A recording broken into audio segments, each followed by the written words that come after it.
So now we start the final, or perhaps I might have one section after this, but this is the final crimes, and this will be the final set of videos.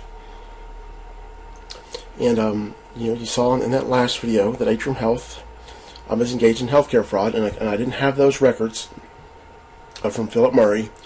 I didn't have those immediately after that appointment. But I could tell that he had been trained as to how to handle this when I bring up this incriminating stuff. And then he's up in my medication. I find that out.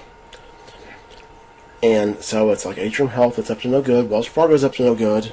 They're running a scam. And by this time, AU Girl's been on the scene since late December 2020, December 17th, 2020. She's been on the scene. And as I talk to AU Girl, I'm sending the USDOJ audios and stuff, and it's very clear to me that what I sent to the USDOJ gets back to AU Girl, and AU Girl is funded by Wells Fargo, and again, I think the DOJ is making them do this. And so this has me confused as hell. It's why is it, if the USDOJ is on the scene, and they've got their eyes on the matter, why is Wells Fargo and Atrium Health still engaging in brazen crime? Okay, this is really, I can't figure this out. And one of the things that I think is possible is that Wells Fargo has been tipped off by my mother that I'm filing this complaint at the USDOJ, and that Wells Fargo has went and convinced the USDOJ that only the civil matter occurred. Okay. This civil law violation where they invaded my privacy, that's all that has occurred. And of course, I sent the USDOJ, I sent them a copy of my chat with Courtney very, very early on to show them how I'd signed the non-disclosure agreements, and they'll see on there, about how Courtney admits the privacy violation. So I'm thinking Wells Fargo went and convinced them that I'm severely mentally ill, that they've had these records that Novant Health made, so that they could go and convince the DOJ that I'm severely mentally ill, but they did in fact invade my privacy. And this is why Wells Fargo is getting off scot-free, is they've committed all these serious crimes in the back of my complaint. I list dozens and dozens and dozens of felonies, and they have that they're not getting punished at all. They're having to give me this girl, and so I'm thinking that's the rationale. Is they've convinced USDOJ they've done nothing, but they're going to be nice about it and give me this girl, and the reason they're doing this blatant fraudulent healthcare stuff. Again, even though I didn't have the notes, I know what they're doing when I find out my medication has been up after this January appointment. That they're running a cover up right under the USDOJ's nose. So they're going to keep this narrative going that I am paranoid and delusional. And they can show that to USDOJ, and they can, if it gets to court, I'm thinking along those lines. But it is the strangest thing, and what their behavior adds up to, I think, at the time, is that they have dodged criminal liability. Okay, they've dodged criminal punishment, and they are now ruthlessly avoiding civil liability. That's what their behavior adds up to, as well. That they're committing these crimes, so it's like they're not afraid of getting caught. Okay, they're not in trouble already. They're not afraid of getting caught either. So they seem to evade criminal liability, and here they can do this bullshit where they claim that I'm mentally ill and run this. Again, I could tell when I talked to Philip Murray, he was very clearly, he had been trained in how to do this. He had rehearsed and practiced this appointment, and he was trained in how to do this. So that's I'm trying to figure that out. Why the hell is it that the USDOJ is on the scene? These people are still committing crimes. Makes no sense to me. And it's when I get the later on, I order my records from Novant Health, and I get my records from Atrium because I've got to fact check my records from Atrium because I'm sending those to the disability people. I see this healthcare fraud with Philip Murray. That's the first thing. I see how he's claiming I'm paranoid. And then when I see these Novant records, okay, This has me. I'm very, very, very distressed. And when I see this note that Atrium made, these notes where they're talking to my mother, it's obvious bullshit that they're saying that she said I'm in a psychotic state, and this is an obvious scam. Okay, when I saw that note from Atrium Health, I damn near died. Okay, I felt my heart clenching, and I was weak for about 3 days. I had what's called a broken heart syndrome. That's what I think that I had. But here we're going to go, and the zip file for this section, the first one is Atrium cover-up files, and we'll have another zip file that I introduce later on down the road.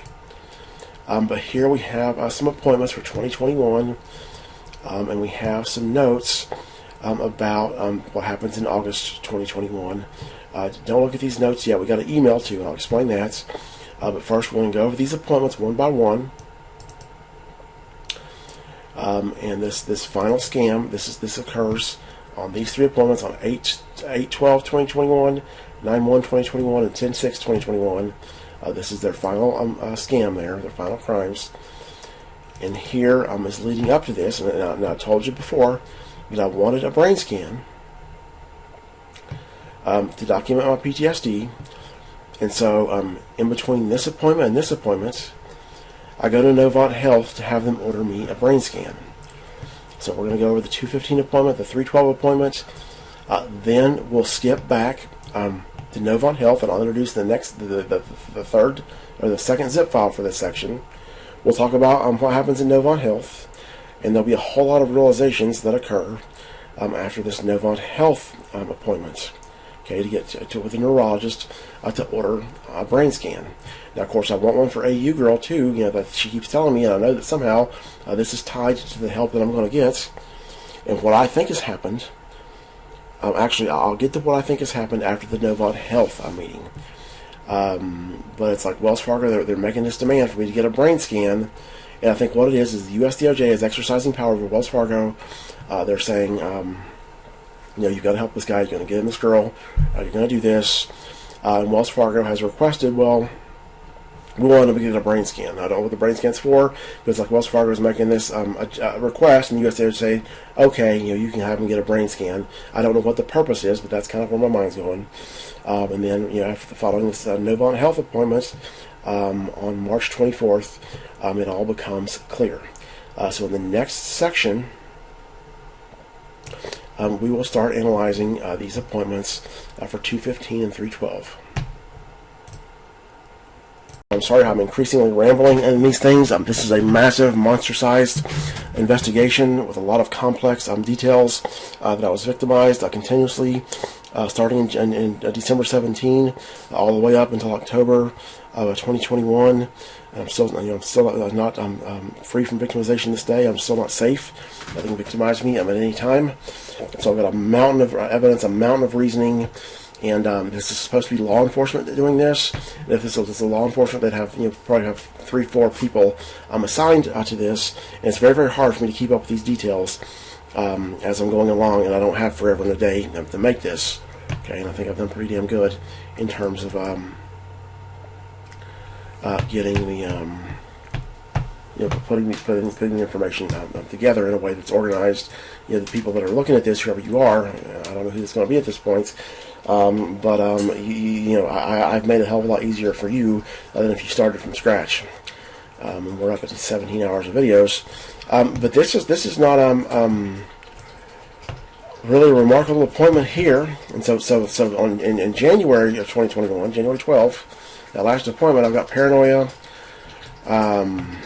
But now I'm back to cooperative, normal volume, rate of speech, reports anxious mood with linear, goal-directed thought process, non-delusional, thought content, good impulse control. Okay, and he references this stuff again.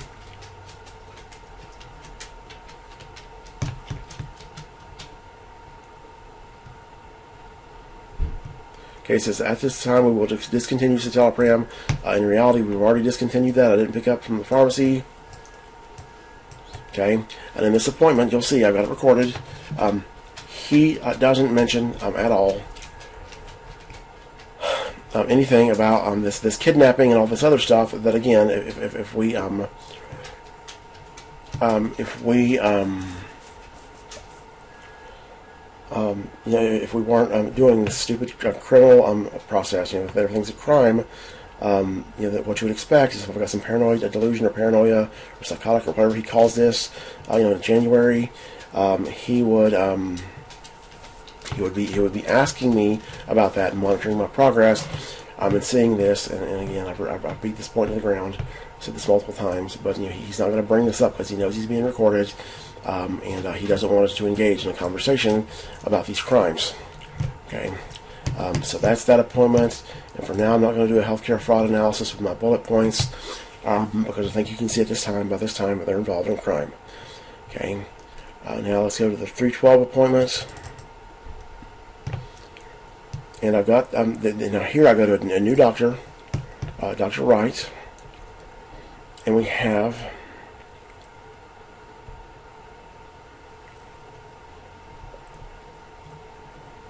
and now I've got a recording of this. It's saved on another hard drive that I have. And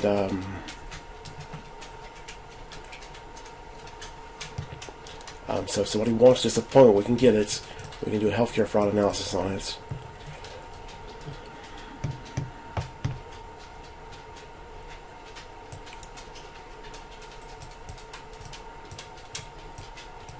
Okay, but again, this lady asked me, this is Dr. Wright. She asked me nothing at all about any of this stuff. She doesn't ask me about the crime. She doesn't ask me about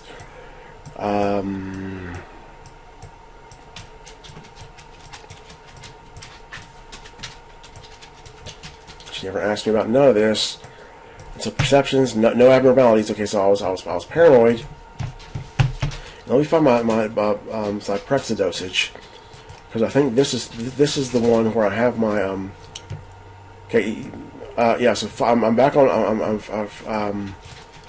back on 5 milligrams of Zyprexa, olanzapine. Okay, but here I'm doing fine again. Okay, everything's fine on 3/23/2021. And actually, what I'll do, since these appointments, I'll go ahead and look at this.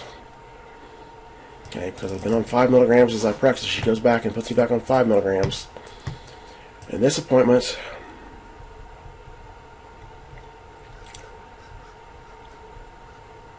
and I get agitated with her in this appointment. I have this extreme sensitivity to being treated like I'm less important than somebody else, and this can be even the slightest thing. Okay.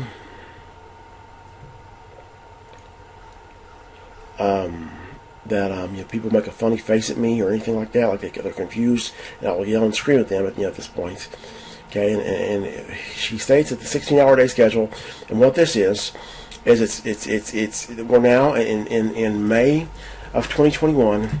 It was all I could do to fight this damn fight. I mean, it was freaking brutal, up to the point that I turned my complaint into the United States Department of Justice in October 2020. And what I needed was relief, and instead I get massacred with crime. And like I say, when I saw this healthcare fraud, I damn near died. And I started having problems with my heart, where I keep having these stress-based heart injuries, and I'm getting extraordinarily fatigued. It's like I'm damn near dead from this fight. And so what happens is, I would get up, and I would take my Adderall, and I might be up for 8 or 10 hours, and that's all I can stay up before I have to go to sleep. Okay, and then I sleep a normal amount of time. And so what this means is that if I'm given a 30-day supply of medication, based on a 30-day month of 30, 24-hour days in a 30-day month, but my days only last 8 hours plus the 8 hours I sleep. They only last 16 hours a day, and I'm taking Adderall when I get up every time. I'm going to end up running out. Okay, but here you'll notice here that I'm doing.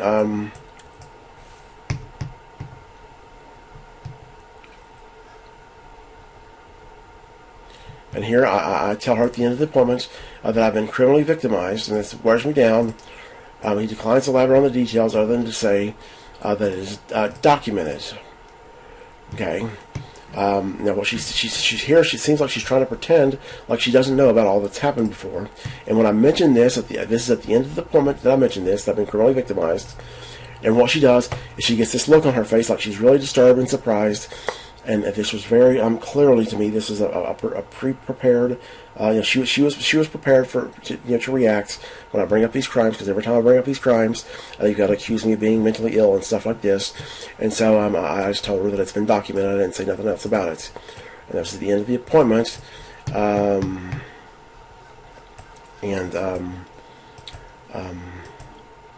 that's where that comes from. Okay. And so here, denies perceptions, associations, non-bizarre, thought process, linear and goal directed. Okay, and here she's changing it to denies visual hallucinations or paranoia. Okay, so I am getting punished a little bit.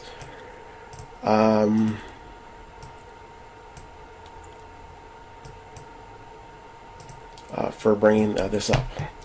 Okay, and then the next videos, I'm going to get another zip file up here, and I'll go over the Novant Health appointment where I go to get my brain scan taken, and that'll be a lengthy, probably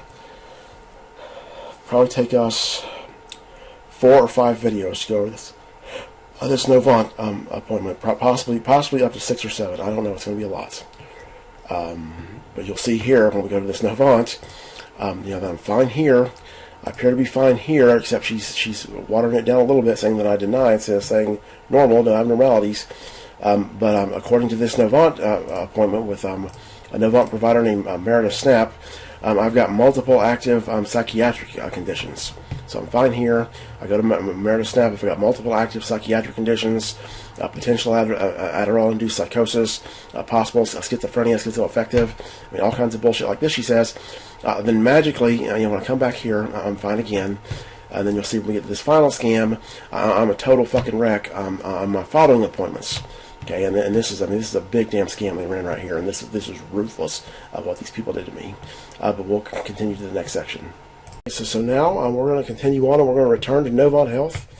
And the zip file for this is the Novant Health evidence zip file that I'll have. You'll have this on your spreadsheet. I've got the folder right here. I'll zip up this folder. By the time you get the spreadsheet, you'll be able to download the zip file and get this same folder. And I'll take you into the contents of this folder. And so first off, it's a mess. This investigation has consumed every usable hour that I have, just about, with very few exceptions, for years. I've been collecting evidence and organizing it and putting together a case. And again, this is enough work for 4 years long criminal massacre with very, very, very sophisticated subject matter involved in this criminal massacre. It's too much for me to keep up with, so this folder's a wreck. But these DOJ materials, these are some audios that I sent to the US DOJ. And I have different audios I sent to the US DOJ. I had the Update Series 2, DOJ Update Series 2, you've got audio from there. And then I've got and these audios here, I made 36 of these in this series. This only has 3 audios, and I've got you 2 of them here, 3 or 4. I got you 2 of these DOJ Update About Case, and I'll explain those as we go along in the videos. And in this DOJ Update About Case, I reference this Facebook I Am analysis.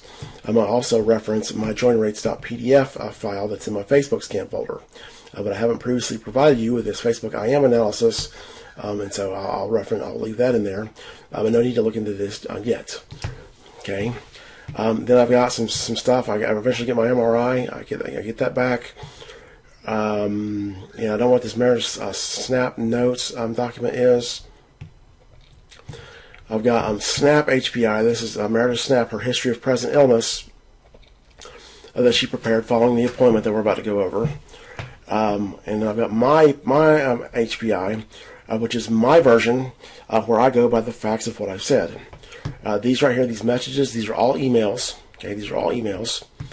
The Novant Docs package, redacted. The Novant Docs, redacted. These are documents that I sent Meredith Snap before our appointment, and as you'll see, she reviewed them at some point before she made her notes. I'll tell you how I know that. And then I've got this Snap Appointment V2 PDF. And this is a this is a transcript of the appointment, but it's not totally word for word transcribed. And this is a very, very useful document. And for this with Meredith Snap, we're going to use my healthcare fraud framework, the factors that I listed in that other PDF. Okay. But what happens is I have it pretty much transcribed word for word for a big portion of this. Then there's a portion that's not transcribed word for word. Now note that in the documents. And then there's a portion. We return to a portion. So we have a portion that's fully transcribed, pretty much word for word. Then we have a portion that's only summarized. Then we return to a portion where it's fully transcribed again. This is very, very, very relevant in getting these, in getting the in evaluating this for healthcare fraud and keeping track of what happens.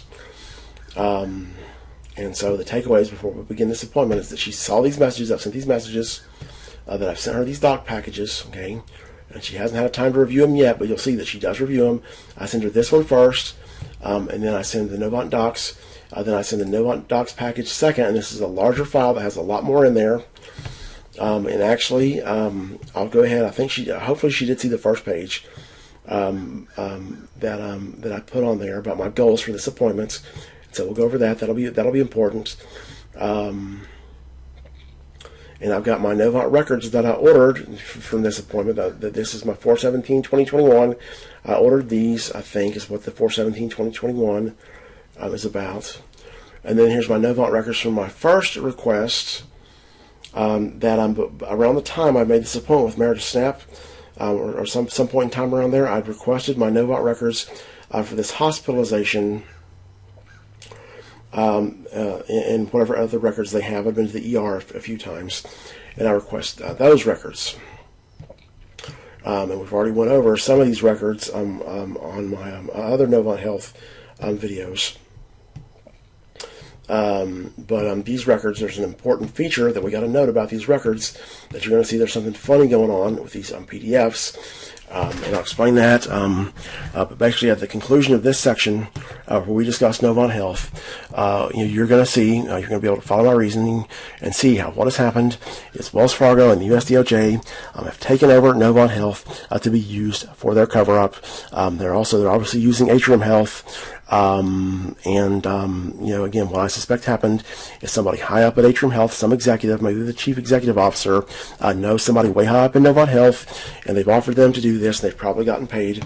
We'll get into this in the next videos. We'll get into the appointments, and we'll do some analysis. But you will see here that the entirety, essentially, what appears after this appointment and what happens subsequently when I order these records and other things that happen, and everybody in this hospital is working for Wells Fargo and the US DOJ. Now, what happens, I'm sure, is it's not literally everybody. It's just when I put an appointment in there, they're tracking that person down and pulling them into this scam. So now, before we jump into this appointment, it's a March 26, 2021, with Novant Health with Meredith Snap. I want to show you what I saw, or what I sent, or the messages that I sent before this appointment. I want to take them off screen here, and open up one by one. I got to frisk them and make sure there's no phone numbers on them. Okay, that didn't help me.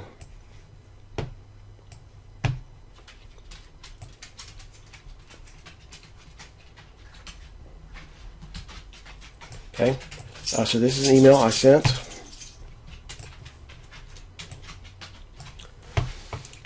On the 23rd. To get further confirmation of my diagnosis, I'm asking for further confirmation of my diagnosis. To talk about setting up a brain scan so that I can get a physical image of my brain injury and or its effects. Okay, so I want to document my brain injury and or its effects. Okay. I have severe PTSD. And I give her a print out of the conversation because it has evidence of hostility and accompanying emotional pain. And that's why, by the way, on that Courtney chat, you've got the note at the top. I'd originally made that chat for the neurologist. I'd made that version of the chat for the neurologist, and so I put on there about how I have evidence of hostility and accompanying emotional pain. Okay, so she's seen this. She knows why I want this brain scan. She doesn't want to get to document my brain injury and or its effects. Okay. Here we go, another one. Damn it.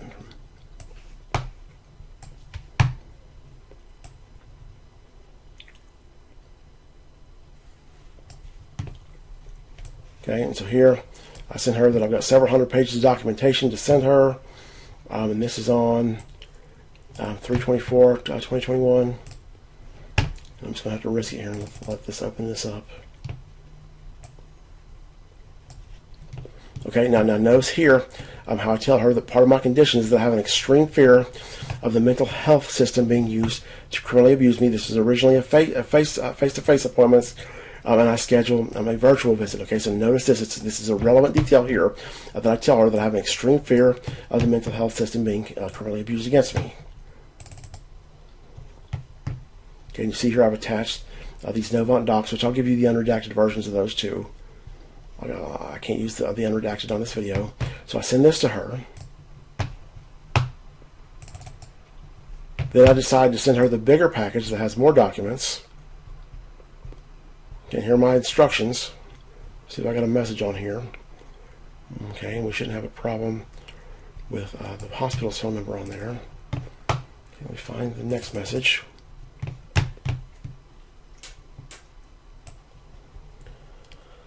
Okay, so here there's the Novant doc packet. Okay, that's what I've sent them. And those are the end of the emails that I've got I printed out.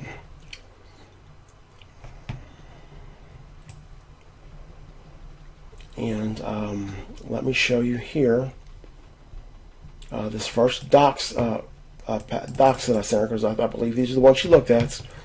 But I'm just going to look now at this page for my goals for neurological treatments. Okay.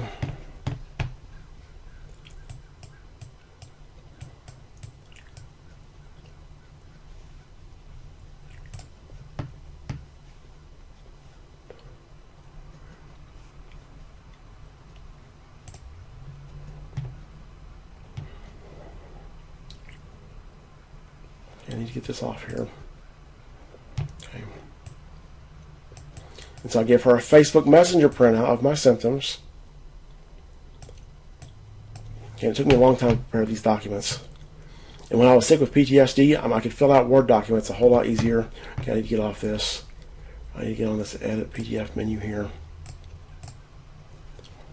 Okay, but I could write Word documents a hell of a lot better than I could type, and I would usually take extra Adderalls on some days and I'd be able to get some stuff done. I'd take an extra Adderall. Okay, I'd like for my diagnosis of PTSD to be further confirmed. Okay, so I'm asking for this. I would like insight into what causes my depersonalization. I want to know if the fact that I experienced depersonalization, as well as some of the features of my depersonalization, are indicative of a severe case of PTSD, severe traumatic stress brain injury, which I reframe my PTSD, I frame that stress has caused an injury to my brain. That's what I mean there. Okay, I would like to have insight into why the functional impairment that results from my condition occurs. I want to schedule a brain scan of some sort. I'm looking for physical documentation of my condition. If possible, I would prefer a scan that will give a physical picture of my injury. Otherwise, perhaps an fMRI would be able to show my condition through brain activity. I'm open to any sort of scan that you feel is appropriate. Okay, I'm documenting this for Social Security disability and for my personal knowledge. So here, I want to document my PTSD. I tell her this. Okay, that's my purpose for coming to this appointment. And know that this is relevant. Okay, so the relevant takeaways here that you want to keep track of here is that I'm asking her to further confirm my diagnosis of PTSD. I want to talk about my depersonalization, if that is indicative of a severe case of PTSD. And then I want whatever kind of brain scan will document my PTSD. So I'm telling her if a physical image won't document it, let's do it through brain activity. Okay, and here I'm going to give her a history of symptoms. You can go through this. Okay, and you will see that I describe these symptoms. These are very, very, very disturbing symptoms. Okay, these are very, very. I'm very clearly very impaired in the descriptions of my symptoms.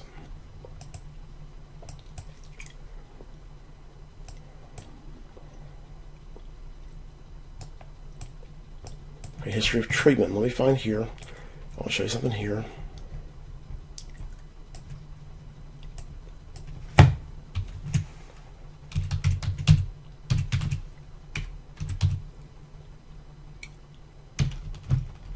Social Security.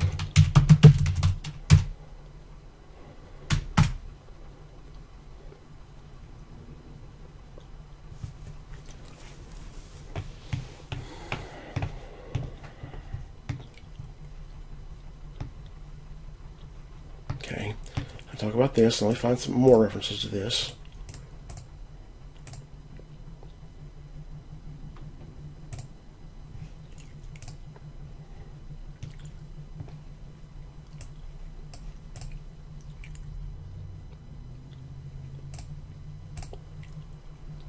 Let me find this here.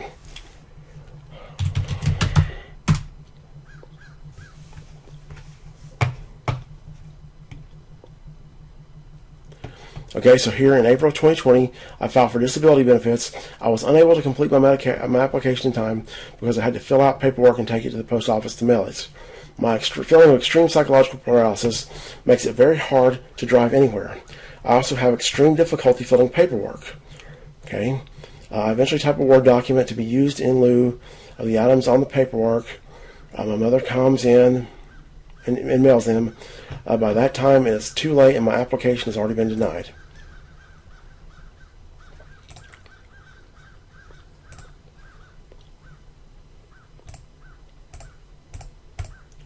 Okay, and then I give her, you can read these symptoms here. I do a not every day, but a lot of days over a period of weeks.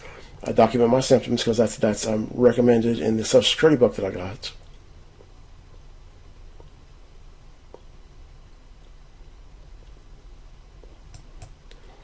And so I just message myself. This is convenient. I can message myself on Facebook, and it has timestamps automatically. But you'll see here how bad I am off. Okay, but that's another takeaway. Is that I want you to pay attention to that. Note that I tell her that I was unable to complete the paperwork. Okay, and so we'll start. This video is getting a little bit long, so in the next video we'll start listening to the appointment. So now we're getting on with the appointment, and what I want you to notice, I want to turn on the appointment, get the appointment playing, and I want you to pay attention to this whole thing and listen to it.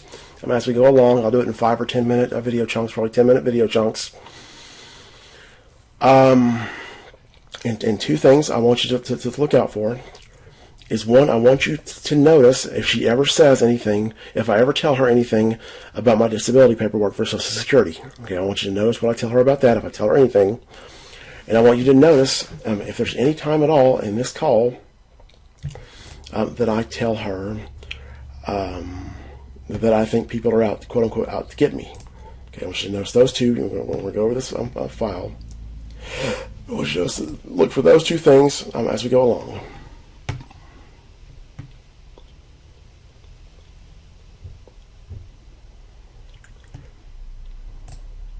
Okay, and this appointment, it was a virtual visit. I've got a video of this too, and I could splice the video and audio if somebody wants it. Okay, and the appointment doesn't start until 34 minutes in. So it's probably got you kind of happy there that you're probably thinking we're going to have to go to this entire appointment, this entire hour and 13 minutes. I'm waiting a lot of times, but here we go.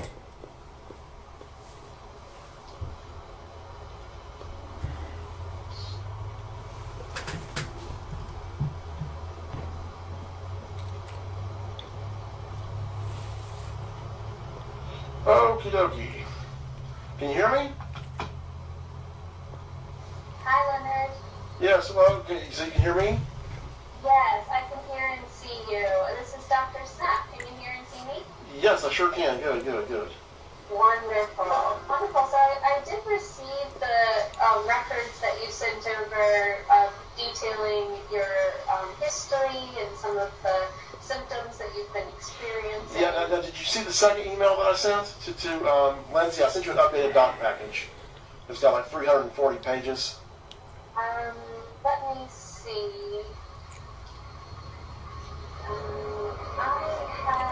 I see it now, but I have not looked at it. Okay, so what that has that's additional is it has a chat with my former manager at Wells Fargo, and it has the complaint that I sent to the federal authorities over the abuse that I've suffered, and it also has another snippet of a chat with a friend. So I'll go in order. So this actually won't go in order with the complaint. That's just a detailed narrative of the events in the background of what's happened to this. Okay, one thing I want you to notice throughout this call is that I'm on a completely linear thought process. Okay, that I describe.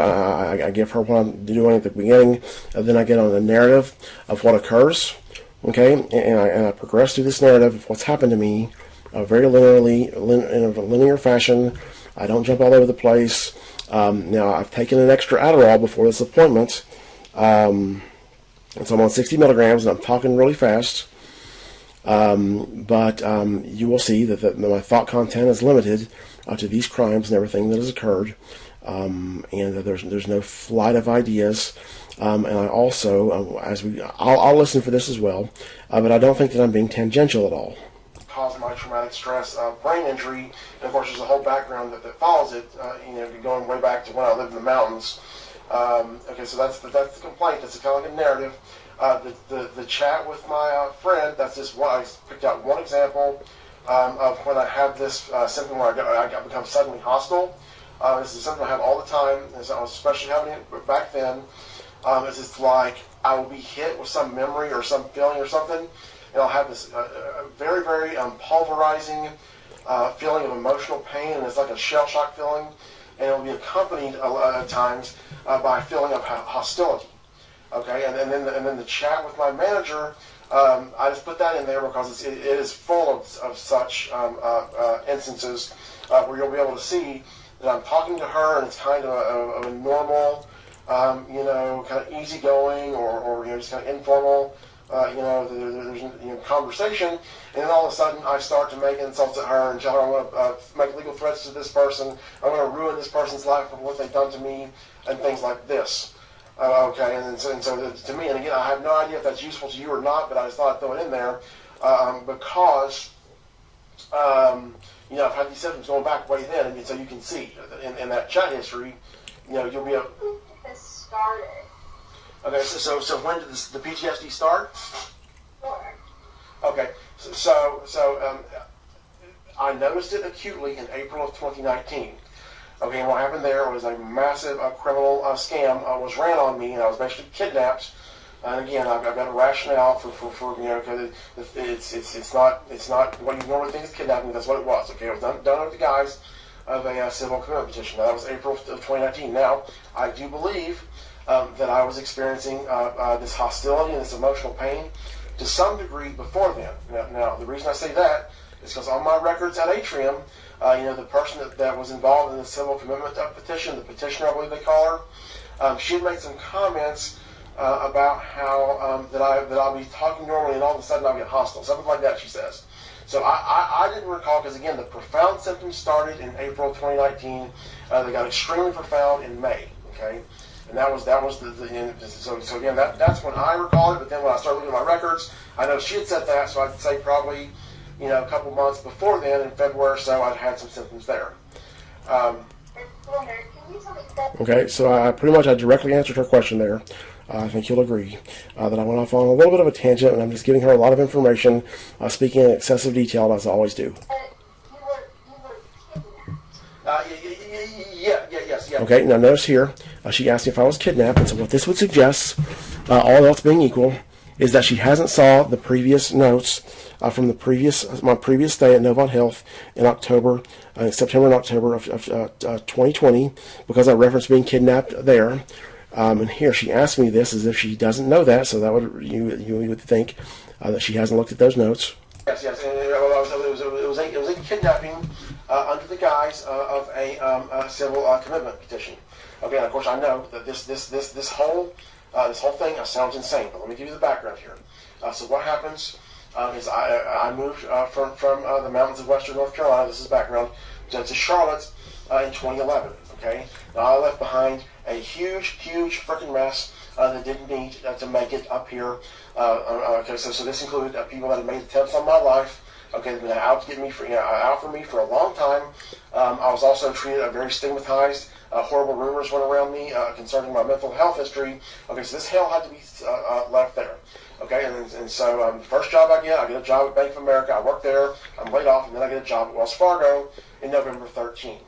Okay, and so fast forward, and the initial violation of the law that occurred regarding me was a civil violation where we had this senior manager at Wells Fargo who was an idiot that didn't get along with me, had this girl, quote unquote, look into my past. Okay, so this is a civil intrusion upon seclusion violation of the privacy. Now what happens is I don't know that Wells Fargo was behind it. I just know that this girl's talked to some people and they told her this garbage, and I kind of need to be in part of this conversation that was never supposed to happen. Because again, this this looking into my past, and what she did, by the way, is she got me to give her a link to my Facebook profile and contacted someone on my Facebook who was told, and she was told a bunch of garbage.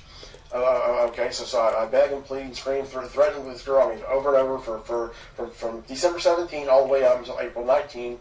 And then April 19, I start making some threats. Okay, and what this prompts is a massive wave of crime on the part of Wells Fargo. Okay, and so what happens is me and this girl are, and of course you can see the whole, and you can read my complaint, it has the whole narrative. But it's starting on about April 17 or so.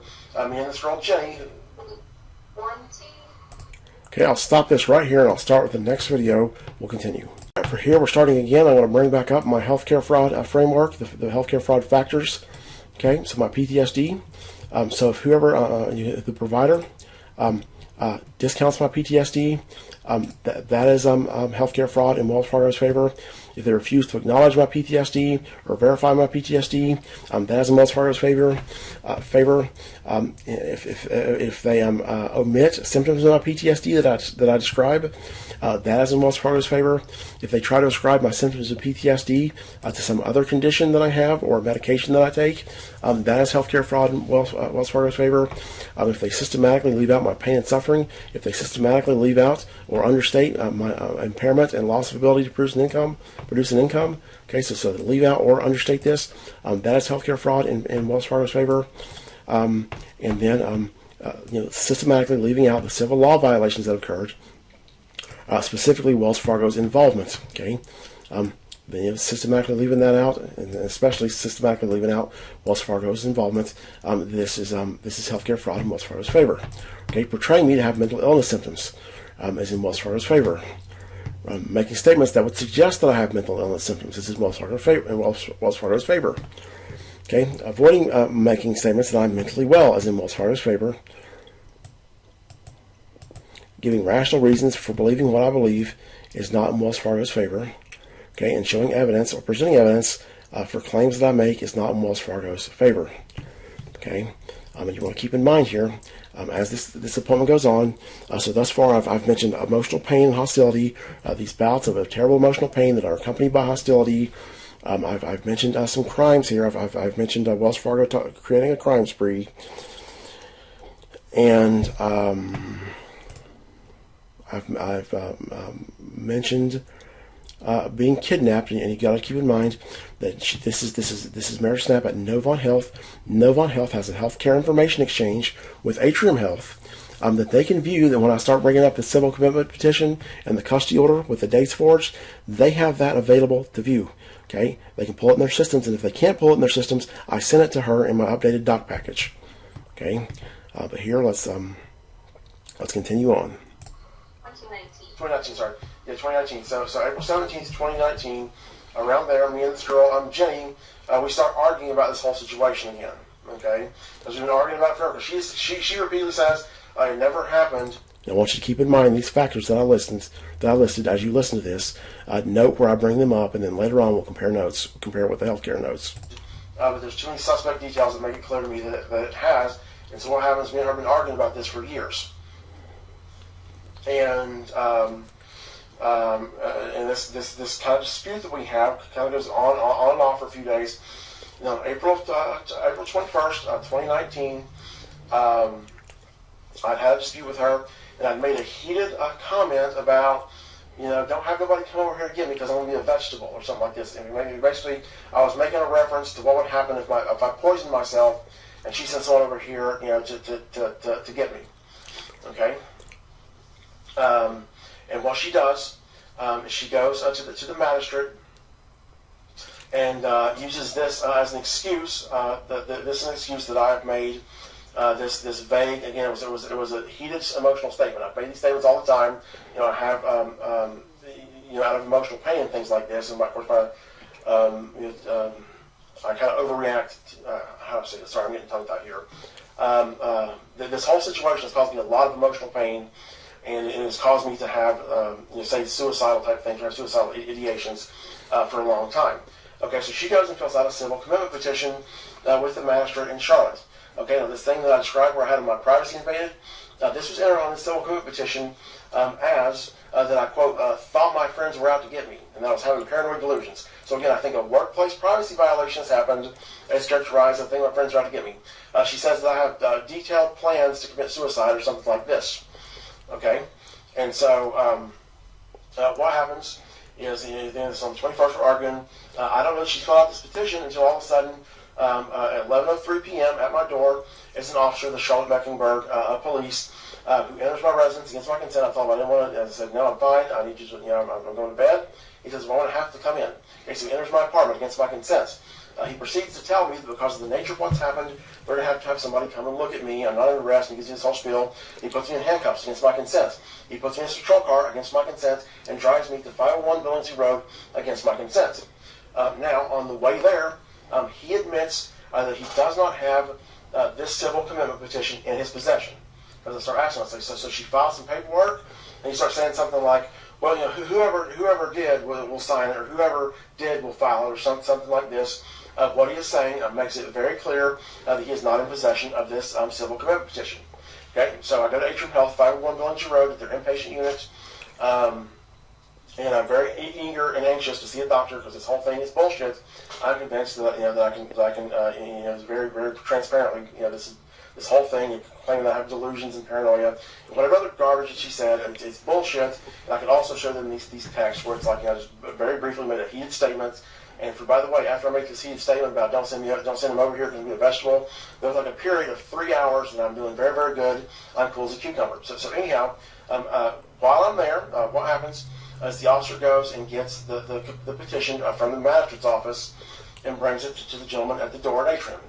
There's an exchange there where the Charlotte Mecklenburg police says, we will just say that we will just make them the same so that we can say we put the wrong time. Okay, that's the words that he says. He says, we will make them the same, that way we can say we put them at the wrong time. So that we put the wrong time. This again was April 2019. It was January. I ordered this petition from the Atrium Health records.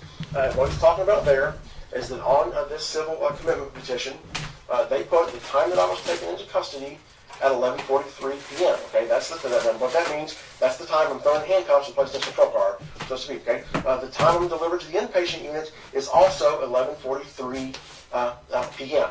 Okay, so there's a very obvious purpose here that they're giving plausible deniability over the fact that he was not in possession of the civil commitment petition when he's here.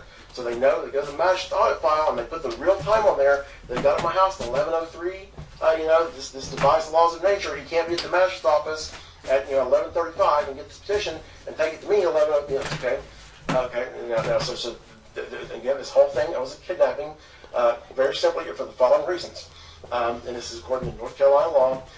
That the civil commitment petition in his possession is what gives him the right to enter my residence against my will, in handcuffs against my will, and to transport me. Okay, so having no legal right to do any of this. Okay, he puts me in handcuffs. He puts me in his car, transports me, and of course this was carried out as part of a series of healthcare frauds. Because again, the thing is, that you were committed to the Billingsley behavioral health because somebody at your work. Okay, so here I've described to her all kinds of suspect details and crimes. I've got them listed right here in my Snap B2 documents.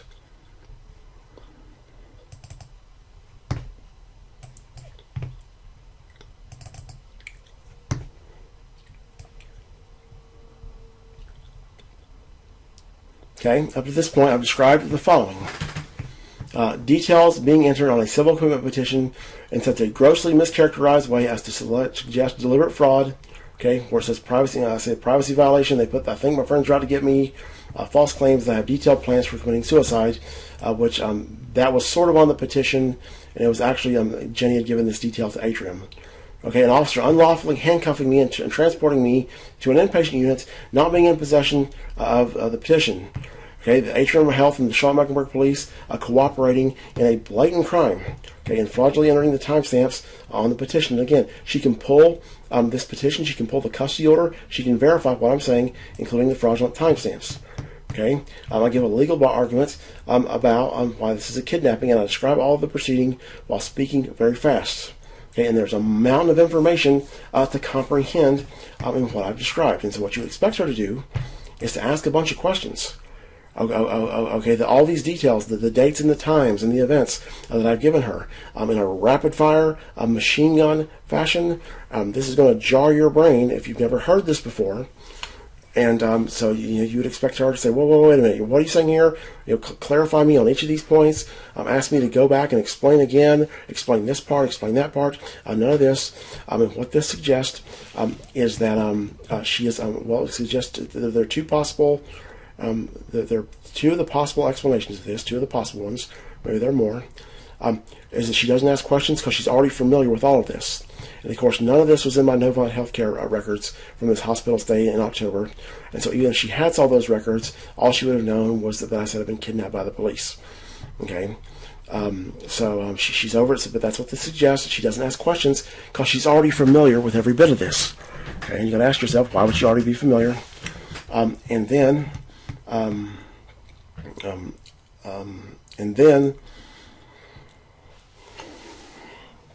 sorry, I've been up forever. We have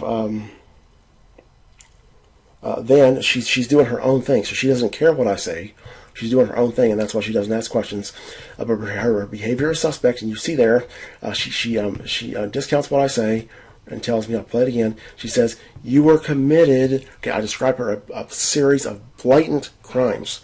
Okay, very suspect occurrences. Again, with evidence that she can verify, and she minimizes it completely by saying I was committed to the Billingsley Behavioral Health. Puts me in handcuffs. He puts me in his car, transports me, and of course this was carried out as part of a series of healthcare frauds. Because again, the thing is, let me tell you. But you were committed to the Billingsley Behavioral Health because somebody at your work was concerned that you had suicidal ideation. No. So what it was is, again, okay, so let me go back, and again, there's a massive backstory, and we unfortunately, it would take probably 10 appointments for me to tell you the whole thing. Okay, so I'll stop right here. We'll start another video, and we'll get through this call in the next several videos. So we got about 2 or 3 videos, and we'll be done with this call. We'll have it all played. But again, so the girl in question that filed this petition, this is the girl that did the invasion of my privacy in 2017. Okay, so we have this dumbass senior manager at Wells Fargo. He can't get along with me, and he gets this girl to quote-unquote look into my past. Okay, now the thing is for the longest time, I didn't know that Wells Fargo was behind it, and so I'm arguing with her. And of course, as I later found out, Wells Fargo is behind this whole thing they have the whole time, and they're the ones behind, that they have her go and fill out this petition. Because she's a petitioner, and again, my claim that a workplace privacy violation has occurred, that I have very, very good reasons for, is put that I have a paranoid delusion. Okay, that I think my friends are out to get me. Now, how the hell is this? When I say you violated my privacy, you, this individual, you and this other girl potentially, because this other girl knew about it, I was convinced. When I say 1 to 2 people violated my privacy at work, how in God's name is this thinking my friends are out to get me? This is bullshit. And she did put on there. She put on there that I had detailed plans detailing suicide, which I did not. I made a heated statement all of a sudden. Now another part that comes into effect here is that there was a crisis counselor that accompanied her to the magistrate's office. Okay, so this girl told me this after the fact. And by the way, this girl, you'll see her reference. His name is Jenny. She's kind of pitiful. She just doesn't get the gravity of what's happened, and so she splurges this detail to me. This crisis counselor went with her. Well, this crisis counselor was at my house on April 17th. And these people, there's 2 of them, and they were paid to create a fraudulent healthcare record again. And I mean, it sounds absolutely insane. Believe me, I know it. It's absolutely true. Beyond a doubt, I've had other people. It's very clearly the case. And what happens there is they come in here, and I had a bad day. I was very agitated. But again, if you look at my history at Atrium, because again, this is on April 17, these crisis counselors were at my apartment. But you look, a very, very lengthy history of being very, very stable. Very clearly, there's no damn thing wrong with me. Okay, these crisis counselors come in here. There are two of them. Now, one of them, and this, by the way, this girl Jenny, she gives me these people's numbers. She's begging me to talk to them. She's like insistent I talk to them. So finally, I agree. Now, of course, it's suspect to me a little bit the fact, this girl, she's been up to no good. And here she's giving me the number to call this. The number supplied by Jenny, which at this point, as I'm arguing with Jenny and going over this stuff, it's like I don't know what the hell to think of Jenny. So we have these two crisis counselors come here. One of them kind of listens to my narrative and what I'm saying, and I'll explain the background. The other one is focused on two questions, okay? And she interrupts me repeatedly and says, "What we need to know is, do you have a mental illness?" Okay, over and over and over again. She is obsessed with, do I have a mental illness?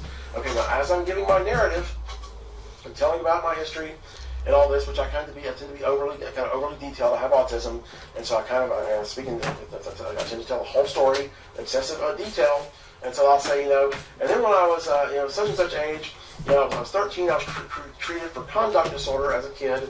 And, and this can be, this is kind of like the premature version of this, what they call antisocial, whatever. And so she jumps in like, so that's your diagnosis, okay? So she's zeroed in obsessively, like it's very important to her. Her sole concerns are, do I have a mental illness, and what is my diagnosis? Okay? And so these crisis counselors tell me that I just had a bad day, that all I need to do is eat a cheeseburger or work on my computer. Okay, that's what they tell me. Now, when I retrieve their internal notes, there's a bunch of garbage on there that say that I'm paranoid, delusional, that I live in a malodorous apartment, that I'm sweating inside that I'm covered in sweat, and it's cool in my apartment, but I'm covered in sweat. Again, my apartment's malodorous. There's piles of trash. It's over and over again, paranoid. And then the other thing they put in there is they put that I'm overweight. Okay, and so it's like it says just general impression. They put overweight, malodorous, paranoid, and this garbage. Okay, so this is obviously quite dramatically different. To tell me this, than what they told me to eat a cheeseburger and work on my computer because I've had a bad day. Okay, now. Senator, if I can interject, are you working with a psychiatrist now? Yes. Okay, so she probably. I don't think that she knows that she's being recorded. That I'm not sure to what degree she suspects that she's being recorded.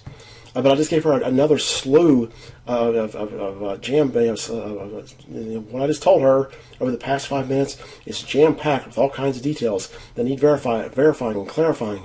Okay, again, this suggests that she already knows, is familiar with the subject matter, and/or she's going on her own track and doesn't care. Okay, but you'll see that tiny parts of what I just said do make it to her healthcare notes. So I see. I go to Atrium Health for regular care. The reason I came to you, well, is one, because you're not Atrium Health, and I need, and two, because it looks like you have some kind of thing where you can accept Medicaid for a brain scan. Because what I need very badly is I need a brain scan. You've never had a picture of your brain? Well, not since I had the PTSD. And it was roughly, I believe it was May of 2018. Around there, yeah, that'd been about right. No, actually, sorry, it was January or so of 2018. Between January and May 2018, I had an MRI over this cognitive impairment that my Zyprexa caused. So what happens is I use Zyprexa and olanzapine interchangeably. Okay, so that's what I'm talking about. I think I actually take olanzapine, but the one's the generic. What happens is over the years, I started to acutely notice it around age maybe 30, 31. It actually, once I reflected on this, it started happening earlier than that, probably 27, 28. But I'd had increasing cognitive problems. Okay, and so it starts out, I start to notice that I get really forgetful, especially like in the short term.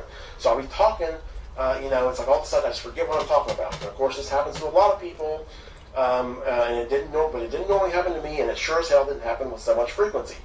Then the next thing I noticed later on is like it's getting worse and worse, and the next big landmark is when I get to the point that I'm going, like I'll have an interview for a job, and the person will be talking, and there'll be some question that I have to ask them, or something that I need to say, and what I have to do is I have to repeat it in my mind. What I want to say, I have to repeat it over and over and over again, because if I don't, I'm going to forget it in a second, okay? Now, the breaking point comes, and this is another landmark, is when I'm so out of it that I pull out in front of somebody at Walmart, okay? My mind is gone. So I go to Metroline Neurology Associates, and the neurologist there, Howard Mandel, he tells me, he says, we're going to MRI, we're going to get I think it's EEG, one of these brain electrical activity. We're going to get neuropsych testing. So we're going to get all this. He says, but my hunch is this year's Zyprexa. He says, I've seen this happen a lot, and so he recommends that I immediately work with my providers to find an alternative medication to treat my bipolar condition. Now, what happens is unfortunately, the Zyprexa had always caused me to have a terrible problem with oversleeping. And I tried every medicine under the sun previously when I lived in the mountains, tried the Zyprexa. It turns out Zyprexa is the only thing that works for me. Now what happens though is I do remember that I not fully did a regimen of Depakote and see if Depakote would work. So me and my provider at Atrium try to put me on Depakote to replace the Zyprexa. What happens here is the Depakote doesn't work. I have terrible symptoms. And the end solution of this is that I go on a variable dose of Zyprexa. I don't take 15 milligrams, that's way too much. I take 5 to 10. Okay, because what happens with this cognitive impairment is it happens profoundly at 15 milligrams. It happens less profoundly at 10 milligrams, and it happens much less profoundly at 5 milligrams. And then the other effect is that when I take 10 or 15 milligrams, it compounds. Okay, so it's not like I have a persistent level of cognitive impairment at 10 milligrams. It's like if I take 10 milligrams over and over and over again, night after night after night, it will compound. And so what I do is some nights I take 5, some nights I take 10. Now, since I've had this PTSD, by the way, I've been taking mostly 10. But before that, I would take 5, maybe 4 or 5 nights a week. The other 2 nights a week, I would take 10. And my thought process here is it's like, and again, I really feel like that most likely, in terms of my bipolar 1 symptoms, 5 milligrams is all I need. But it's almost like an extra insurance. I kind of picture it as like this kind of brain chemistry that's going kind of up and down, and you can't let the waves get too out of control. And so if I have a kind of a slight, if there's some kind of slight or medium-sized effect, if it's 5 milligrams, then intermittently interjecting 10 milligrams, will help kind of keep, again, it's like some extra to put things back, how to say it, to keep things from getting out of control, significant. I don't know how to say it. But do you understand the analogy I'm making? Basically, like how I picture it's like brain chemistry, and it's like, that's a lot of Dr. Mandel's evaluation, the MRI, the EEG. Yes, so it was fine. Yeah, that I showed no there was no signs of anything whatsoever. Okay, so we'll stop right here and continue on a new video, but I want you to notice how I'm answering her questions with extreme accuracy. I'm giving her an accurate history. I'm not being tangential. I'm on a linear thought process. I have no flight of ideas. And remember my other 2 things where we want to notice when I tell her, if I tell her at all, about my disability paperwork and how I couldn't fill it out. And we want to know if I ever say that anybody is quote-unquote out to get me. All right, and we're keeping going. She just asked me what my results were with Dr. Mandel. I'll rewind that just a tad bit so we can hear the whole thing. I told her it was all normal. Evaluation, the MRI, the EEG. Yes, so it was fine. That I showed no there was no signs of anything whatsoever. Did you receive any brain trauma, an injury to your brain? Not psychological, but a physical injury. Now that's the part, as I understand it, that post-traumatic stress disorder is caused by a traumatic injury to the brain resulting from stress hormones. In other words, the PTSD is a result of in other words, it's almost like organic brain damage or something. You see what I'm saying? I mean, is that not how you understand it? Okay, I can't hear you. Had an external injury to the brain. No, nothing like that. Nothing like that. Now, when I was 7, I was jumping on the bed and I knocked the hell out of my head on one of the bedposts, and it felt like a big knot on my forehead right here. But apparently, if the MRI would have captured any injury resulting from that, I don't have one. But that's the only thing that I would think that would remotely qualify as any kind of, because when you're you're 7, you know, and your brain is, you know, it's made out of metal, and I can imagine that maybe there's kind of impact there. But no, I've never. But it's entirely. When I say that I need a picture of my brain injury, I'm explicitly referring to what I believe to have occurred that has caused my PTSD. In other words, this you know, and I don't fully understand it, you know, or I don't know the entire nuances of it. But the part I do understand is again, you know, that there's some kind of you know, that this extreme stress causes an actual, it's like a physical injury to your brain. That's how I've understood it. Okay. So, a brain MRI. An MRI is the most detailed picture we can get of the brain, and it is a good thing to do if there's any trouble with memory or psychological stress. You know, can all come from problems in the brain. The fact that you had a normal one in 2018, it is super reassuring. Okay, I notice here. Why is this super reassuring? Okay, and if you think you might think I'm reading too much into this, but I definitely picked up something here when she was having this appointment. Why is this super reassuring that my MRI was normal? Okay, we'll keep going. But I hear you. You're saying like things are worse. Yeah. So again, so 2018, I had not yet had the PTSD. Okay. And so again, And I'm still talking to her in terms of I want a brain scan to document my PTSD. I think that as a result of traumatic stress, again, resulting from, again, going back, what this officer does in practice as well as a matter of law, he kidnapped me. Okay, because again, the thing is, this officer, by the way, he's poor little Jenny. He's her neighbor. Okay, and so it's like Jenny's her crisis counselor friend. You know, she procures to come over here and tell me I need to eat a cheeseburger. And I was at this gargantuan report that paints me in the worst light possible, including, and again, one of the giveaways to me, by the way, is the fact that they put that I'm overweight. Okay, what functions does this detail serve to a crisis counselor other than to put me in the worst light possible? Now, you know, I mean, 70% of the patients are overweight. So people are overweight. On 70% of their reports, they put in their impression this person is overweight. It sounds like garbage. But you know, and why I say again, it's under the law, and also as a matter of practice, because again, my brain does not know the difference between the law, what's lawful and what's not. Okay, so you notice my reasoning is intact here. That I'm reasoning very well, and notice how I'm giving her rational reasons for you know, I'm giving her suspect details and rational reasons of why I believe things are not right.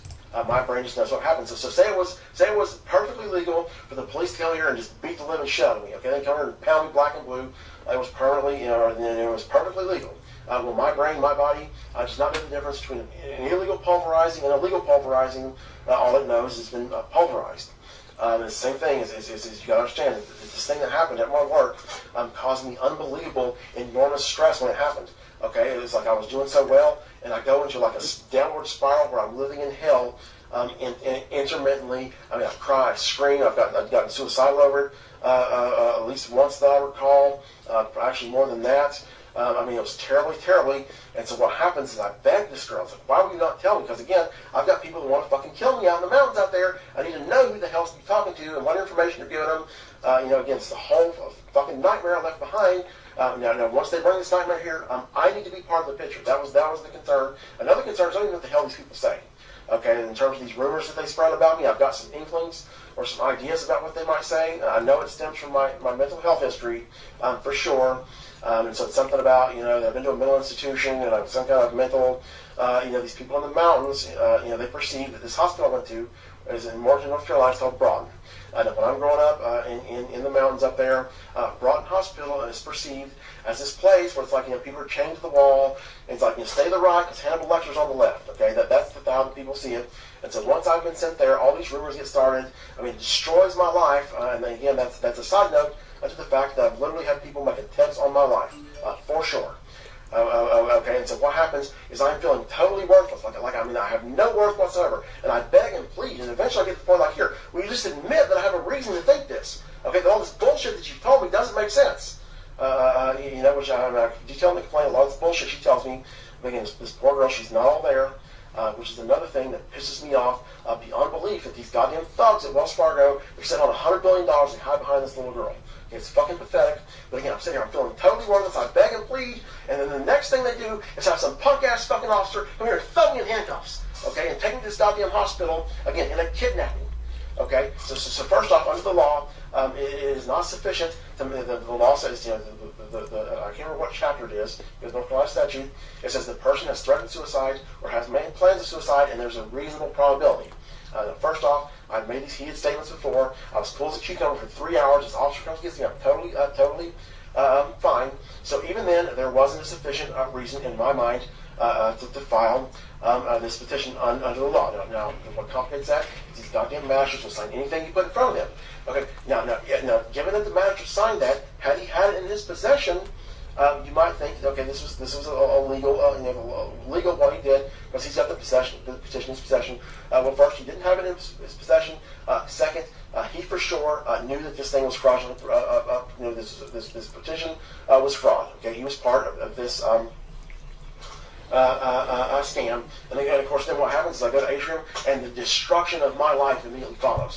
Okay, let me tell you, Atrium Health they're rabid, thumb at the mouth criminals. Okay, they've been cruelly victimizing me ever since then. Okay, so I start telling all the suspect details of what happens with this civil commitment petition, about how this girl's here and she's preoccupied with, do I have a mental illness? How the officer doesn't have the petition. And of course, again, this is in April and May that I'm telling them this, and it was only in April, May of 2019. It's not until January 2020 that I get this petition, and I realize what's happened here with this will make the times the same. Okay, they've deliberately, fraudulently altered this petition. Again, this making the same, that's for plausible deniability. So, if they're ever examined on the audit, and the magistrate's audit file says, this civil commitment petition was handed out 11:35. What time did you take them into custody? What time did you examine them? And say, oh man, we must have put the wrong time. We put them both the same. That's the meaning of that exchange. Now, the next thing that happens is, because what happened, by the way, is that I was very happy about this with Atrium, is I'm interviewed by multiple doctors. So April Morsiglio was the first one. They call her Morsi, I believe. Interviews me. Okay, she won't listen to a goddamn word that I say. Quite likely, she was part of this whole fucking scam. And she tells me that I'm manic and I'm paranoid and all this, and that I need to stay there. She tells me that she thinks I'm manic, and I forget what else she says. I can't remember what the hell else she said. But then the thing is on her notes, she just puts that I talked about suicide in a text, according to my friend, and need to be kept over. Okay, now what happens here is I've been in this situation before where you've got some doctor that will not listen to you, okay? Because again, I'm this doctor's prisoner. They're the person that lets me out. So what I do is I decide that here, I'm never going to get out of here if I don't agree with her, that I've got this kind of brain chemistry problem that causes me to have what's described as a paranoid delusion that might, okay? Okay, we'll stop right here and continue in the next video. Okay, we're starting again, and we'll start from the exact same place. I start saying, well, hey, I think I've got a legitimate problem. I tell the nurse, and I think I have some reasons to think what I think as well, and I ask for some extra medication. What happens, though, is despite my claims to the contrary, these other doctors at Atrium independently conclude there's not a damn thing wrong with me, okay, that I'm perfectly fine. Okay, now again, at this point, that this happened in April of 19, again, I still did not fully realize just how much Wells Fargo was behind this entire thing. I tell my manager in the see that in the chat history that I gave you. What this triggers is now Wells Fargo is sweating bullets over what my hospital may have on their records against them. Because again, at that point, Wells Fargo damn well knows that they committed a slew of crimes, and here my hospital's called bullshit. So in June of 2019. Their finance lady starts to make attempts to fraudulently file a Medicaid application to get my medical records and send them to Wells Fargo. Okay, that's okay. We don't need to go over that again. Okay, notice here, this is odd. Okay, she's selling the farm here, possibly. I start talking to her about Atrium Health, the finance lady committing fraud. She says we don't need to go over that again. Okay. This is the first time I've brought this up, so if we're going over that again, that begs the question: is when did she hear about this the first time? Okay, it wasn't on my notes. For my 9/30, 2020, September of 2020 and October 2020 Novant Health Day, they said some stuff about sold my medical information. But again, she's asking me about being kidnapped. Okay, so that suggests that she hasn't reviewed those records because if all else being equal, if this wasn't a scam. If she already saw those records, she wouldn't be asking me, if I was kidnapped, like that's some kind of new piece of information. And so, presumably, we're to assume that she hasn't saw those records. And again, I don't describe it in terms of fraud and stuff like this, or it's not described in those records in terms of fraud. So she says, we don't need to hear that again. Go over that again. We don't need to go over that again. When was the first time she heard this? It wasn't for me. Okay, and you'll see that this healthcare fraud right here is a little bit nuanced. But if you can follow my reasoning when I go in and analyze her healthcare notes, I think you'll be able to see that this is blatant fraud. Okay, this girl is working for Wells Fargo. The current psychiatrist that you're working with, is that Dr. Philip Murray? No, so he left, and I'm working with, I can't, I just got a new one because he just left. I can't remember the name. Her name was Wright. I think it's Dr. Wright. Okay. And you're still at Atrium. Again, there's a problem here with Atrium. That again, they're engaged in ongoing. They're phone at the mouth criminals. Okay. So here's the thing. I can order you the brain MRI. Okay. I really hope that's going to come back normal. Okay, notice here, so first it was reassuring that my one from Dr. Mandel came back normal. Now she really hopes that this is going to come back normal. I would hope and expect it to come back normal because the types of things that traumatic stress does to the brain, we don't always see. It doesn't always show up on a picture. The things that happen chemically, but it doesn't necessarily show up on a picture. Okay, now note that I've sent her an email, plus I've sent her my document that explains that I want a brain scan that will document my brain injury. And if I can't get a physical picture, if a physical picture won't document it, I want to do an fMRI or whatever she feels is appropriate. My goal for this brain scan is to get something to have an actual physical documentation of my PTSD through an image or through an image of brain activity, okay, a brain activity scan, or whatever else these experts deem it would do that. Okay, but watch what she asked for instead. Okay. The brain MRI, though, is to rule out other things, right? Make sure that... Okay, so here, she tells me that the purpose of an MRI is to rule out other things. Now, when in the hell did I ever bring up ruling out other things? Okay, well, where does this notion that we need to rule out other things, where the hell does this come from? There isn't scarring or damage, infection, inflammation, God forbid strokes, God forbid tumors, right? Other things that could affect your brain health. So I am happy to do that. And then I think that your long-term treatment, though, is going to need to stay with psychiatry. Of course, managing that post-traumatic stress. I love that you're in the therapy, and it sounds like that's been helping somewhat. And then, of course, the psychiatrists help with the medications to manage it.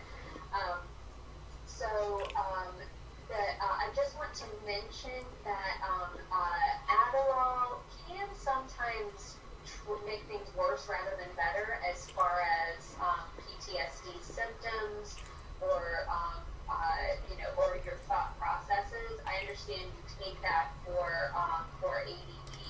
Yeah. But that's something that you and your psychiatrist want to think about is, like, sometimes those medicines do more harm than good. Yes, so let me interject there. Okay, that's the last thing we're going to talk about. But I understand. I know your line of thought, and it's documented that sometimes it can increase this hyperarousal. What I can tell you, though, is that my Adderall helps with my PTSD more than anything. And then so what I've been asking them for forever, they won't give me, is I've been asking for more. Okay, it helps in numerous ways. Which, by the way, you can Google. There are a lot of studies that will show that in some cases the Adderall will help. Now, what are you referring to as thought processes? What do you mean there? Well, yeah, so you were saying that you've got trouble with your attention, right? Your short-term memory. Okay, and so you're saying that the Adderall can affect my thought processes and affect my short-term memory. Correct. But it would have a therapeutic effect on both of those, would it not? It may, and then it can destabilize the mood, right? So with bipolar, the mood kind of shifts up. Yes. And Okay, so here she's making some comments to legitimize this notion that I've somehow got some kind of a mood problem or some kind of paranoia or whatever resulting from Adderall. And you'll see when we go to the notes that she made, and I go over and I do an analysis. She's solved the mind here with a little bit of truth, so she can put it in her notes, which her notes are, you'll see the elements of healthcare fraud there, as I define it, with my factors on PDF. She knows better than this bullshit. You'll see. Adderall can worsen irritability, which, like, you're saying you're having these waves of just like hostile, irritable. Yeah. That's can be a side effect of. Okay, so I've been on Adderall for God knows how long. I never, ever had waves of hostility until I had PTSD, and what she is suggesting is absurd. Okay, there's no reason to talk like this. Okay, and you notice here how she's discounting the symptoms of my PTSD. Adderall. Yeah, so let me interject there. Okay, so again, I've been taking Adderall for God knows how long, well over a decade. Before this happened, I never had this effect. And again, so the thing is the Adderall and the Zyprexa, they're like the perfect recipe. And then also the citalopram I was taking, but now they take me off citalopram. Actually, I've discovered I feel better without the citalopram. But you can understand that Adderall and Zyprexa kept me stable for years. I mean, well over a decade. Okay, so we'll stop here, and we should have one more video on this to go over this call, to finish this call, and then we'll proceed to some analysis and some narration of what happens in my reasoning and so forth. Okay, and here we got about 5 minutes. That's part of the reason that there was a hesitancy to even monkey with it, but then it's causing me this cognitive impairment. So again, I understand that, like, there's literature and there's research and studies that, hey, it can fluctuate your mood, it can do all the stuff. But again, I've got 14 years, 20 years, God knows how long, that it did not do that. You see what I'm saying? And this is another. This frustrates you, by the way, because to me it's kind of clear how this works. These psychotropic medications, it's not like a heart medicine. Okay, so like someone got a condition, they got to take a medicine for their heart. The doctor can probably tell them, like, hey, it does this, it does this, it does this, and this is why it works.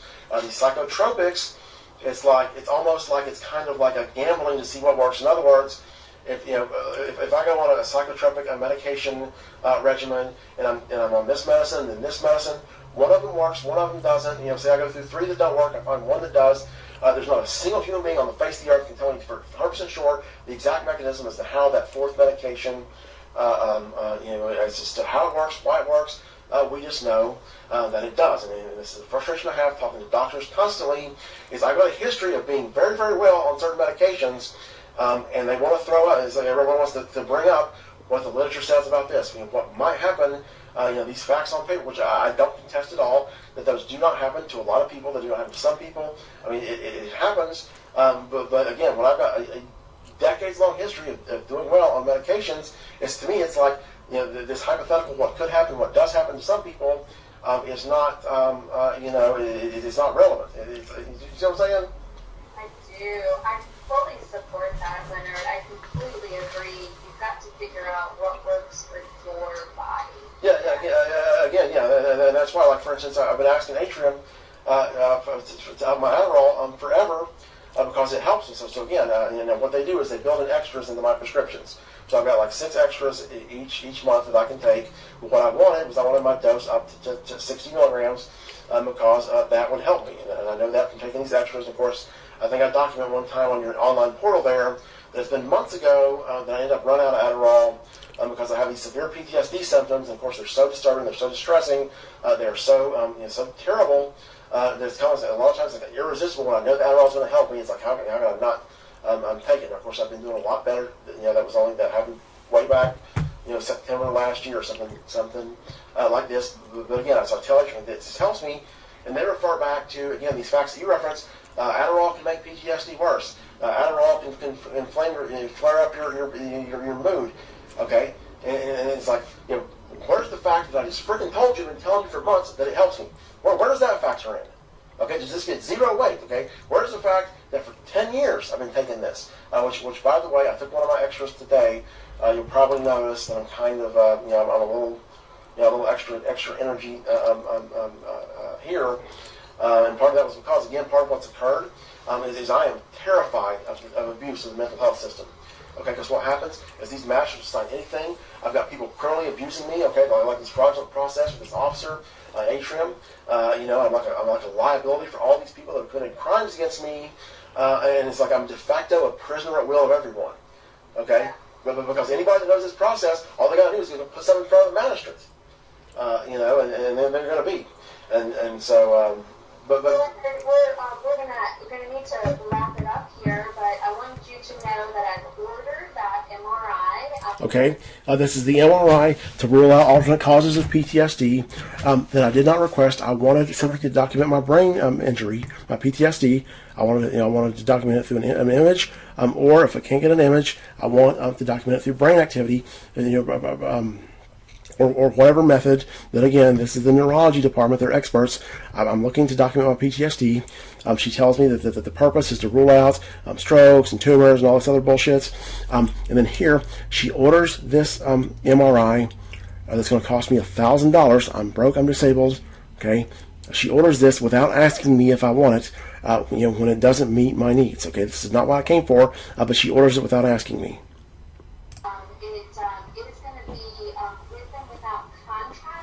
You'll get an IV medication that helps light up any abnormalities in the brain that we might otherwise miss.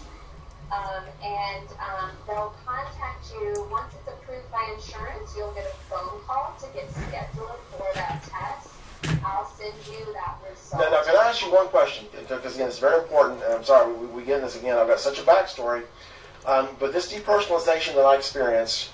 Would that to you be indicative of a very, very serious case of PTSD? Because I haven't had this in a long time.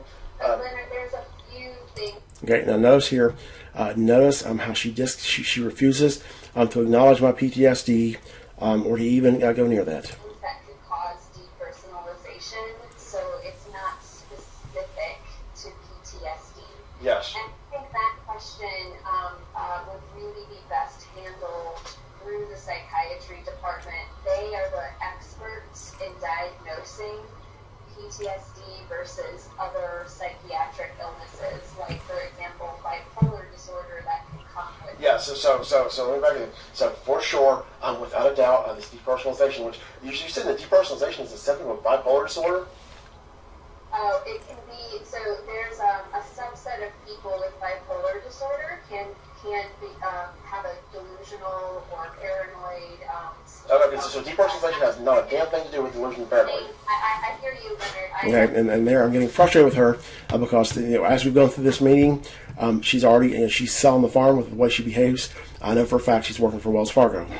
Okay, and right there, I'm getting kind of sick of her bullshit that she refuses to even engage. She kicks the can completely to my psychiatrist, and you'll see if that doesn't make sense to you. That's what she's doing. Okay, she again, my factors here. Okay, she's playing along with these for the benefit of Wells Fargo, and my PTSD and the symptoms of my PTSD are a liability for Wells Fargo. Let's keep listening. No, you don't think that's the case. I'm talking about just like what can happen is that that can be a feature of that. Okay, and what she's describing, I believe, is extremely rare for people with bipolar disorder to have depersonalization merely as a symptom of their bipolar disorder. Okay, you have people that have bipolar disorder, you have people that have bipolar disorder with psychotic features where they'll have a psychosis, and neither one of those, even in a psychosis, this is extremely rare, as I understand it, for this to happen to someone based merely off bipolar disorder. But listen, these are questions for your psychiatrist, right? That they are the experts in diagnosing that, okay? Okay, all right, well, thank you. Yeah, no problem. All right, so they will be in touch with you about that scan. We'll let you know the results, okay? All right, thank you. You're so welcome. Take care of yourself. Bye-bye. Bye-bye. Okay, we're done. And so in the next video, I'll explain what you've already probably figured out yourself, likely, about this brain scan, what's going on here. So it's been a period of days since the last video. I've been really weak. There's something wrong with my heart. But where were we at? We're in the Novant Health evidence folder. Not that we're going to look at evidence at this point. at this current point in time. But you may have noticed here in this appointment with Meredith Snap that she's ordering a brain scan without me asking, for the purpose of ruling out alternate causes. Now at this point, because you need to watch these in order, you should have watched my AU Girl videos, where you see the AU Girl, who is again sent by Wells Fargo and the DOJ, keeps wanting me to get a brain scan. And so this idea, obviously, I never requested this. This comes from Wells Fargo. Of course, as we'll see in subsequent videos, if you haven't already figured it out, that this Meredith Snap is working for Wells Fargo. Okay, that everything she does is for their sake. And so okay, this is fine with me. And what I think at this point is no, actually, let me back up. And now, why would we need a brain scan to rule out alternate causes?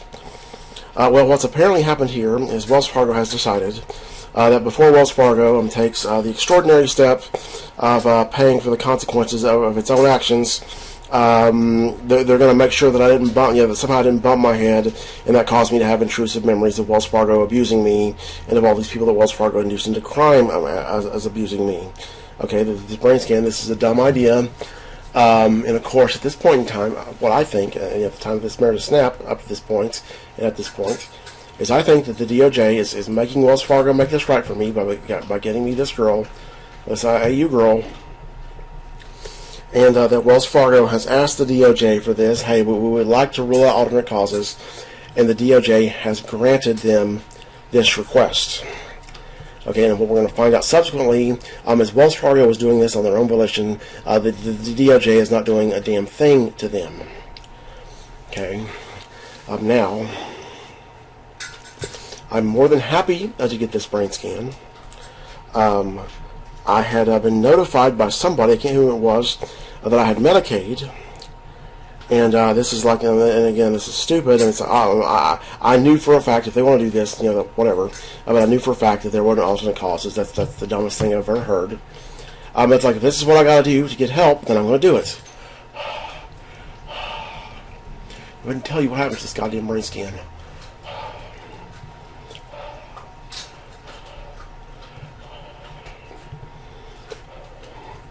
So what happens is I call to schedule this brain scan. They schedule it, and I tell them that I have Medicaid, and they don't tell me. I think that Medicaid is going to pay for it, so we schedule it.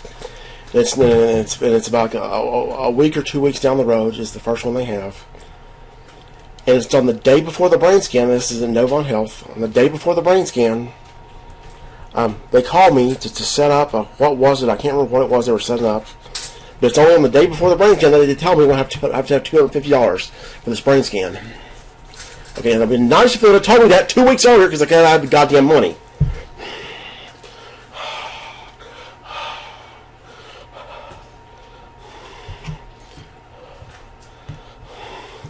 Okay, so I call my mom because, again, I get all my money from my mother, and my mother at this point has been cashing out her retirements. She paid my bills. She was working 100 hours a week, getting paid $10 an hour there in 2019. She was paying my bills, in 2020, and now we're up into 2021. She's been cashing out her retirements, and so I get my money from her and call her mom, but mom, of course, doesn't have the money. Okay, so we have to reschedule this brain scan, okay, that is there to save my life. God damn it. Okay, and at this point in time, when I'm talking, I am suffering like hell. I've been fighting a brutal, vicious battle of getting mercilessly criminally victimized as a disabled man, okay, for years. Okay, and I cannot take any more of this, and this shit needs to be over, and this stupid goddamn bank wants a brain scan. I need to get this goddamn brain scan. Okay, so we reschedule. Okay, I tell mom to make sure she has the money. Okay. I tell her if she's going to go get some more money out of her retirement. I tell her to get money out of her retirement to make sure that we have money for the brain scan. Okay, and she tells me some bullshit. She's only getting enough money to pay my rent because this guy at her that runs her 401k has told her that she's going to get some credits or some bullshit like this. Okay, and this guy that holds her retirement account is running a Ponzi scheme. He repeatedly gives her the most bullshit explanations I've ever heard as to why she shouldn't withdraw money. At one point, he told her money was going to double if she didn't withdraw it. Okay, but again, we're going to get paid. This goddamn bank's mastered me. They've done it with her fucking assistance, and I need this goddamn brain scan. Okay, and it's $250. Okay, so what happens is the brain scan comes due the second time, And it's the week leading up to that. Mom, her account, there's been fraudulent transactions in Mom's account, so she has to change her bank accounts. Okay, and now because she's had to change her bank accounts on the day of this second scheduled brain scan, she can't withdraw money from her bank account, so we have to reschedule this thing again. Again, I cannot get her to make this goddamn brain scan a priority. Okay, so we reschedule again. Okay. At this point, I've been talking to my aunt, my aunt on my dad's side, my dad's sister, and my aunt agrees to pay for it because Mom will not make this brain scan a priority. I don't give a damn about her goddamn credits on her retirement that she's not going to get. Okay, this is stupid. My life depends on this goddamn brain scan. This is what they want to help me. Okay, so my poor aunt, okay, who lives off a Social Security retirement check and takes care of she has adopted her three great-grandchildren she's adopted, that she takes care of. She pays the down payment for this brain scan, okay, by letting one of her bills go past due for a month. Okay, this is $250. Okay, so now the brain scan's paid for, so on the third time, we should be able to get it. Hell fucking no. When it comes down to the first day, because I'm beyond, I cannot drive, okay, I need a cab for this brain scan. I'm so disabled that I have real trouble driving, plus my registration's expired, so I gotta get a cab, okay, and Mom doesn't have the money for a cab, okay, to get this goddamn brain scan. Okay, so we have to reschedule it again. Okay, and what happens is when we can't call, we don't have money for a cab, despite the condition that I'm in, despite the fact that I get pulled over, I have no idea what I'm going to do. I'm going to go to jail because my registration's expired. I get in my car, and I turn on my GPS real fast. I got to get there, okay, and I drive, and I got my GPS guiding me. My GPS falls off my window, and I pick it up, and I'm trying to figure out what to do, and at some point, when I pick up this GPS off my window, I've changed the directions, okay, and I damn near died, by the way, driving this. I damn near got in a wreck, okay, and this stress, absolutely fucking murdered me. What happens is my GPS takes me to the wrong place. Okay, and I end up, by the time I figure out that I'm nowhere near where I'm supposed to be, I have to pull over to the side of the road again. My registration is expired. I'm going to get in big damn trouble if I get arrested. I have no idea what I'm going to do. We have no goddamn money. Okay, I'm going to be bailed out of jail. I have no idea. I'm going to tow my car back when they catch me. But luckily, I was right next to a gas station at this place I pulled over. So I go to the gas station, and I fill up my tank, I notice when I put my GPS on my window that I'm near where my hospital is at. And so what I do is I get this GPS to take me to my hospital because I know the way home from the hospital very well. I still have to use my GPS to do that. I'm very bad with directions and stuff like this, and with getting around. And every time I go to my hospital, despite I've been going there for 7 years, I got to use my GPS. But I didn't want to leave from this gas station because it's going to be taking me all these places I don't know, and I've got to get home. Okay. So here we've missed it again, okay, and then finally, on the fourth attempt, okay, and after this attempt where I damn near died getting in the car wreck, and it absolutely stressed the hell out of me. Again, I am severely disabled. I'm suffering like hell. It's beyond me to drive. I shouldn't be driving. Okay, just due to my condition, I'm sending the USDOJ an audio where I'm cursing the hell out of them. Okay, this is stupid. If this bank has committed, this crime spree against me that they initiated, this involves 100 felonies plus. Okay, if you count all the HIPAA violations, considering they're happening every other day, considering that my medical records have been shown to Wells Fargo repeatedly without my consent, considering my medical records have been shown repeatedly to the USDOJ without my consent, considering that my mother is in regular ongoing contact with these people. There are various times I've sensed that she's talking to them, close to one time a day, every day of the week at times. And so, there's hundreds of years of prison to get time to go around. The fair price to be paid for this is for this bank to be prosecuted and to tank the global economy. Okay, and for all of this egregious wrongdoing, okay, this bank, they're not going to be made to pay anything. They don't have to suffer any consequence, and they're going to help me. If I pay for a brain, I can't pay for this thing. I'm disabled. Okay, I'm broke. I've been disabled and broke over them disabling me for years. Okay, why can't this bank? This is a $2 trillion bank. They got $200 billion in cash in their cash account. Why can they not pay this $250 for this goddamn brain scan? Okay, and again, this is the stupidest thing I've ever heard in my life. Okay, these people, it's like the ultimate sin is to pay the consequences of their own actions, and I'll be damned if they're going to do it. Okay. And so I call and I curse the hell out of the DOJ. And and I'm telling them about how this is stupid, and I'm mad as hell, because again, I'm stressed out as hell. I've damn near died, and this caused me such stress. Again, at this point, I'm so weak. My heart's been weakened by repeated stress-based heart injuries, and I'm getting to the point that I can't even be up but just, 6, 7, 8 hours a day. So this was murder on me to try to drive. Again, I'm driving because we don't have money for a cab that I thought at the time might cost $30 or $50. Turns out, for the way there, way back, turns out it would cost $20. Okay. So here, $20 cab fee, I'm being put through this misery over a $2 trillion bank. Okay, and do not do business with Wells Fargo. Don't go anywhere near these goddamn people. If you have any sanity, you're listening to this, stay the hell away. Okay, they are nothing but trouble. Okay, and when they mess up, you pay the consequences of their actions. Okay, so on the fourth attempt to get the brain scan, I get it. They have a decision the exact same day. And they determine there are no alternate causes. And so I send that to USDOJ, and I send that to AU Girl. Okay, now what happens? Okay, what do I get out of this brain scan? Absolutely fucking nothing. Okay, and this is in June when I do this. Okay, and so after my poor aunt pay, she'll have her bills go a month past due. Again, my aunt is poor. She doesn't have much money at all. She has a Social Security retirement check. Now, that's not that big. She worked for the public utilities in Tennessee, and I think it was Elizabeth in Tennessee. She worked for the water company in Elizabeth, and I think it might have been Johnson City.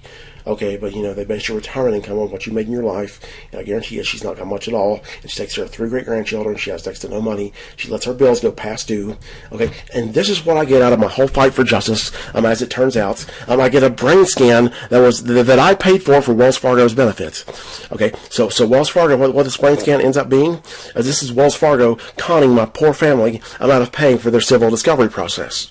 Okay, so if we get this brain scan and there's an alternate cause, well then woohoo, great, that's for Wells Fargo's behavior. If this ever, by some miracle, makes it to a civil trial, they can bring that up for evidence.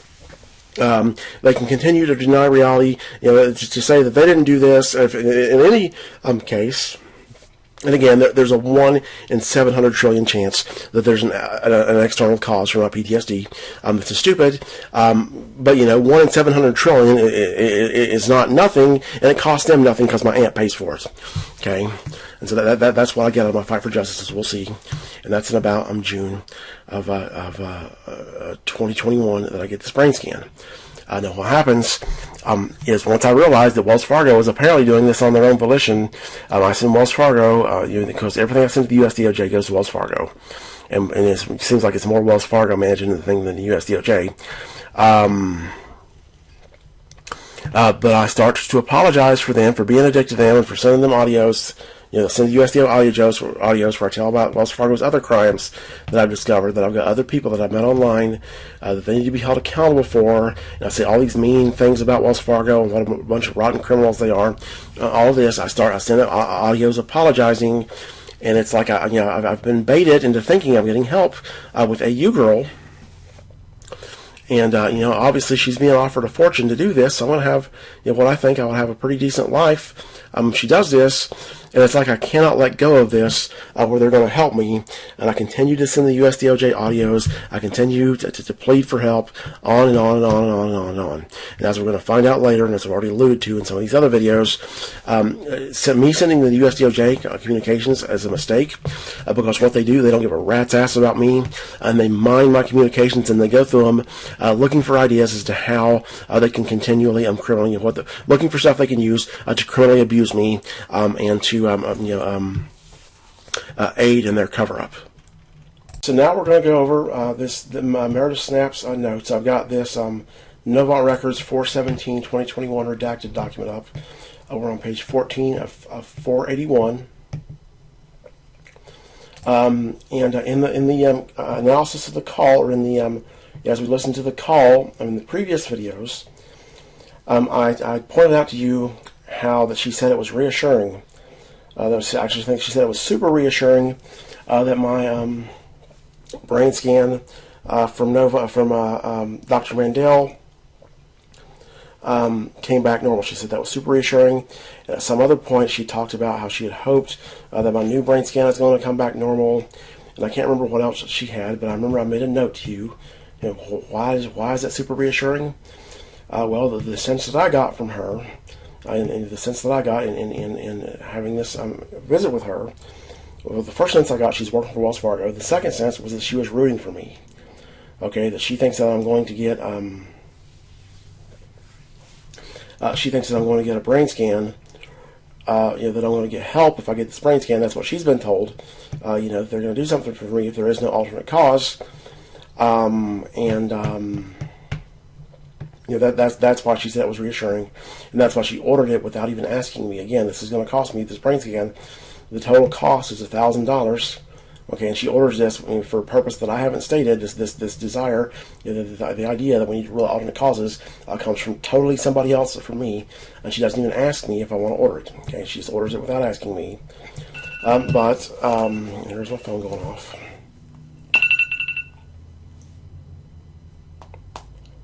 Hold on. Okay, but we'll go over here. I'm going to go over her notes other than the HPI. We'll go over the HPI separately. Okay. Impression: cognitive mood complaints in the setting of multiple active psychiatric disorders, including bipolar disorder, PTSD, ADD, delusional disorder, autism. Okay, a differential includes, and this is, if you're a professional, you know what differential means, includes schizophrenia, Adderall-induced psychosis. Now, I don't know what the hell this descriptor here, active, is supposed to mean. So in one interpretation, this means that these disorders are not gone in remission, meaning that I still have them. Okay, which with this, in that case, this would be pointless because bipolar disorder is a disorder that doesn't go away. PTSD is a permanent disorder. Attention deficit disorder is a permanent disorder. Autism is a permanent disorder. I don't even want to talk about this bullshit right here. But I think what she's implying here is that I'm actually having symptoms of these. Is what she seems to be implying. I'm not sure. But you see here off the bat, it's like I'm the most mentally ill person on the face of the earth. I'm according to her. Okay, and we're going to go over this.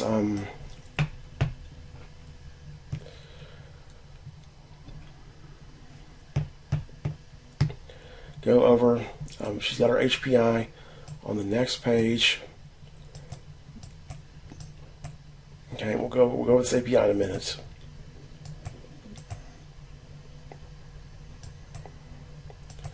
Okay. Attention, abnormal. Affect, abnormal. Agitated, no eye contact, and never suffering. Okay, I was not tangential. I didn't have a flight of ideas. I'll give her a pass on pressured speech. Okay, but this is absolute bullshit right here. Agitated. I got agitated at the end a little bit. And of course I was, as I'm describing what happens, this is very distressful. This no eye contact, that may or may not be true. We did this on a televisit, and it may have been the way that I have two monitors, and it may have been that the webcam was on one monitor, and I'm looking into the other one. Okay, intermittent stuttering, that's fair enough. I'll take these off here real quick and look for anything else that I need to comment on before we go to this HPI.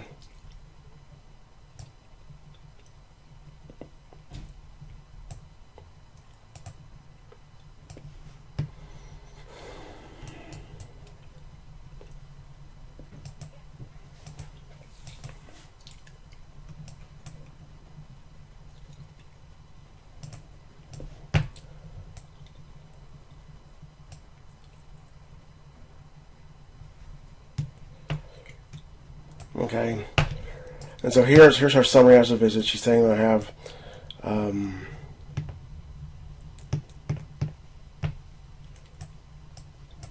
okay, why is she not saying that my PTSD is chronic? I don't know what the hell this is supposed to mean. Does it understand that chronic is supposed to mean that it's ongoing, lasting a long time? Okay, but she's got all my disorders here. But I'll go over this after this video, and I'll make a new video if I see more takeaways. And here I'm going to go back to my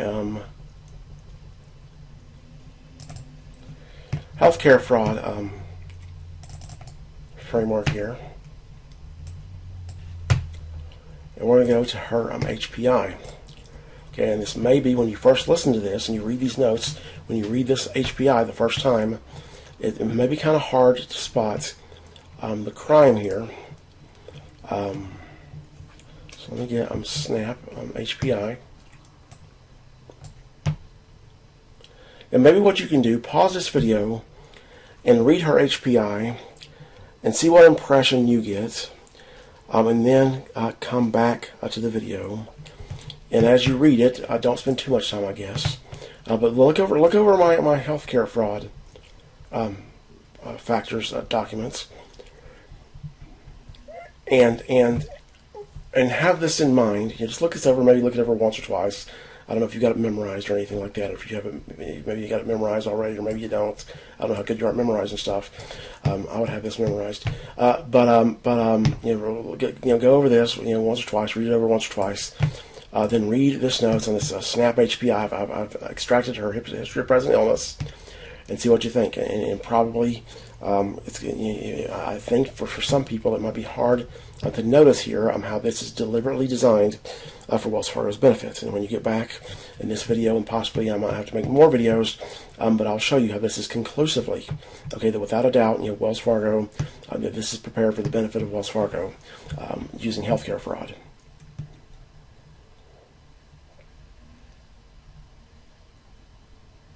So I'll pause while you read this, and then you can come back when you've read it. Just pause now and come back. Okay, so if you've read that, let me pull this up here.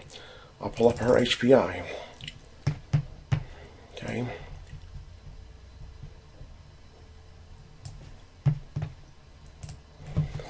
And what I may have to do, I may have to make a spreadsheet for this. And also, remember I asked you to notice when I ever said anything about anybody being out to get me, and when I said anything about my disability application. Okay, if you listen to that call with those in mind on these previous videos, we went over the went over the appointments. You will have noticed that I didn't say anything about that. I didn't say anything at all about people being out to get me. Okay, and so.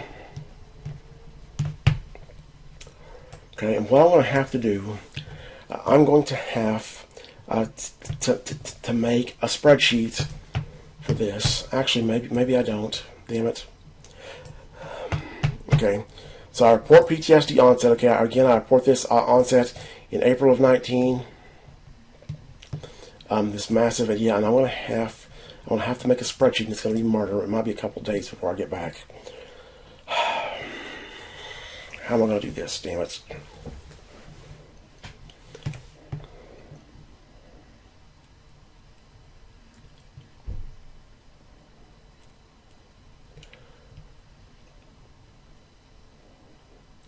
Okay, what I want to do is I want to cut this off.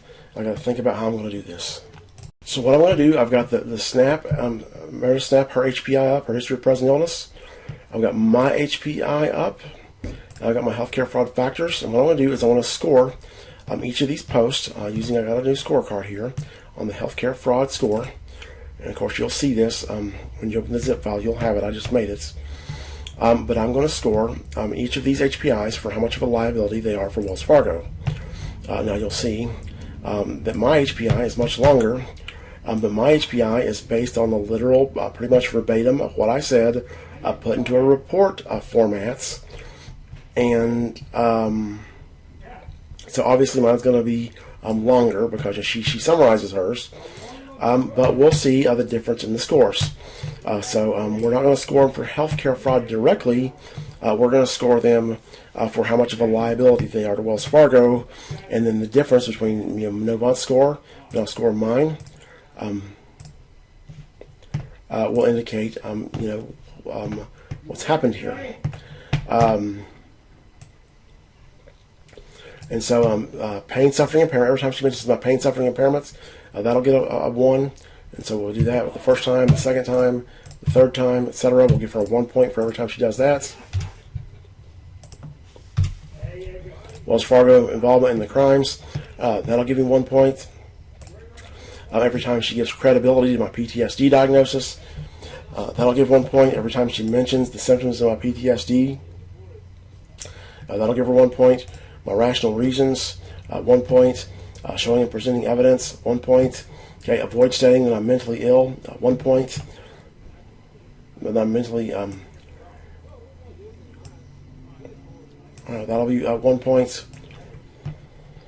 Portraying me as mentally ill, and these right here, these get a -1 because these are in Wells Fargo's favor. So we'll give them a -1 for these two for portraying me as mentally ill and suggesting I have mental illness symptoms. Okay, and so in this video, we'll score Meredith's HPI, and the next video we'll score mine.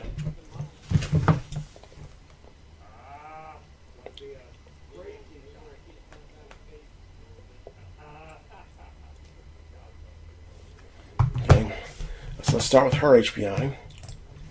Okay. See extensive patient documentation sent via MyChart before our visit of his symptoms and life events. He reports PTSD onset in August of 19, which I told her April of 19, after massive criminal activity against me, and I was kidnapped under the guise of civil commitment in April 19. He discusses leaving the mountains in Charlotte in 2011 because there are terrible rumors about his mental health. People there wanted to kill him. So first off, I say people there tried to kill me, would try again, and he had to escape there. At his first job at Wells Fargo, he reports employees looking to his past. Now notice here that for Wells Fargo's crimes and civil law violations, this is not a liability for Wells Fargo. She doesn't get a point here because at my first job at Wells Fargo, he reports employees there looking to his past. What I told her was the senior manager at Wells Fargo put her up to doing this. He reports being in severe emotional pain about privacy violations and endorsed suicidal ideations to a woman. Okay, so we'll go ahead and we'll give her 1 point here for pain and suffering. Because he said that, okay.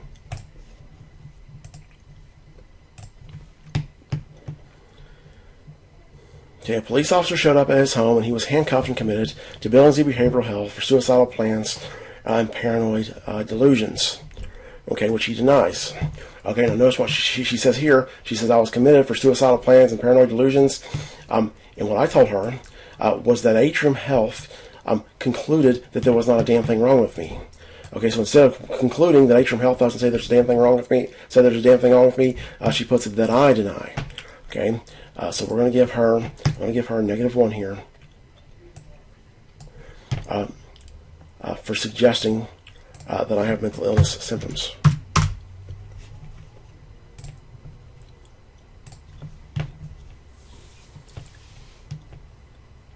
He reports this process was traumatic, and he has severe mistrust against Atrium and healthcare workers who are out to get him. Okay, and so here he reports this process was traumatic, but again, there's I'll go. I want to be extraordinarily generous and give her 1 more point for pain and suffering. Although you notice there how this is worded to minimize. She doesn't say that this process caused my PTSD. The process was traumatic. Okay, and he has severe distrust against Atrium and healthcare workers who are out to get him. Okay, so here she's going to get 2 negative points for portraying me as having mental illness symptoms. Okay.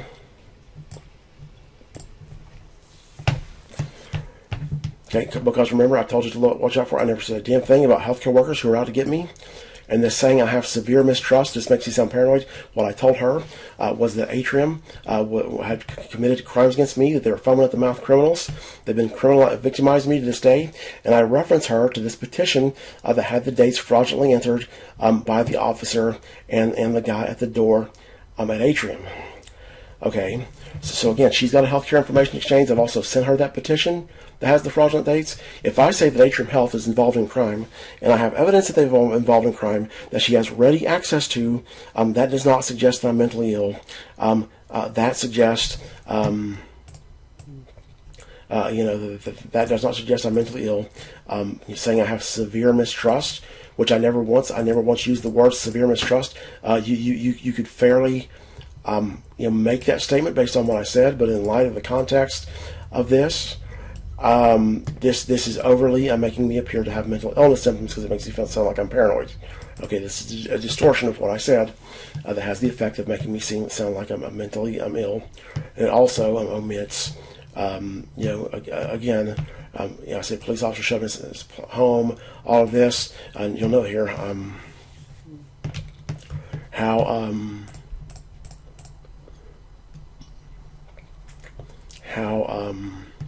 this doesn't, it never comes up that Wells Fargo is part of this. His reports also showing a voluntary commitment for behavioral health, September 2020, for bipolar disorder and amphetamine delusional disorder. Okay, so I'm going to have this. She's going to get a -1 here, even though I'll put a highlight in this cell. I'll change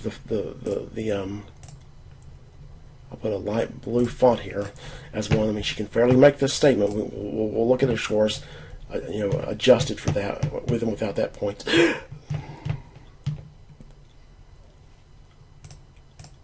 Okay. He has episodes of sudden waves of feeling and hostility, and references within his documents are examples of hostile conversations with coworkers. Okay. Now, I'm not giving her a point here for suffering. I'm not giving her a point here for PTSD symptoms. None of that, because when you listen to that call, you may recall, what I told her is I get hit with pulverizing emotional pain that's accompanied by feeling of hostility.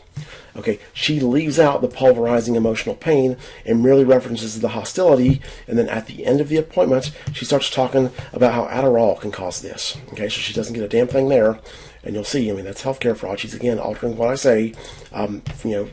Look at those factors, look at what I said, and see how it's being altered. Okay, he reports he tells stories in excessive detail due to history of autism. He reports conduct disorder in childhood. He works with Atrium Health Psychiatry. In the last visit, he was treated for diagnosis of bipolar disorder, ADD, and PTSD. Okay, so we have 1 point here for she's acknowledging about PTSD.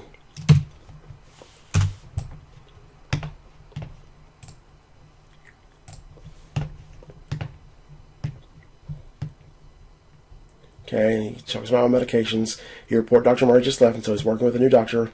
He states that Adderall helps his PTSD so much that he regularly asks for increased dose or self-escalates dose to reject doctors and rejects doctors' concerns of side effects on his mood.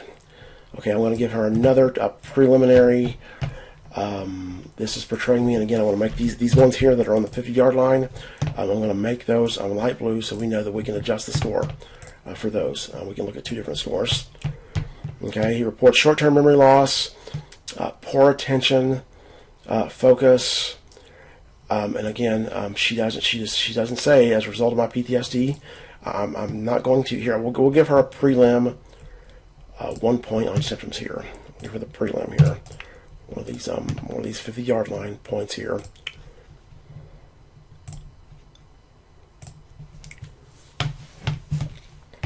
Okay, and then he talks about my traumatic brain injury. Okay, no prior traumatic brain injury outside of hit head on both. Okay, he requests brain imaging. Okay, he was denied disability once due to late application, but continues to seek SSI disability. Okay, so we're done with this, and let's look at her total score for what this is a liability for Wells Fargo. Okay, I'm going to go way down here to the bottom.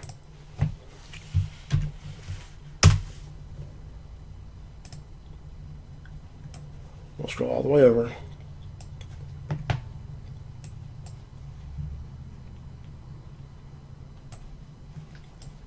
Okay, and then here we'll tally up the score. Okay, so on balance, this is a -3. Okay, the net result of this, okay, and that's the total here. The net result of this is this overall is a net benefit to Wells Fargo. Okay, and if we exclude, okay, we got these 2 prelim points here. This prelim point. Let me make sure this is getting all these cells. Actually, I think this is not even getting all the cells.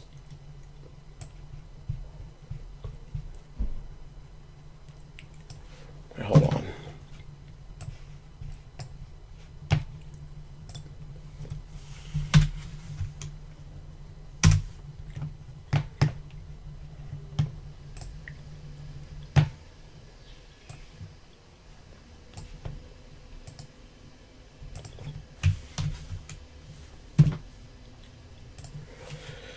Let's do this old-fashioned way. I don't know why the hell this is. Oh, damn it.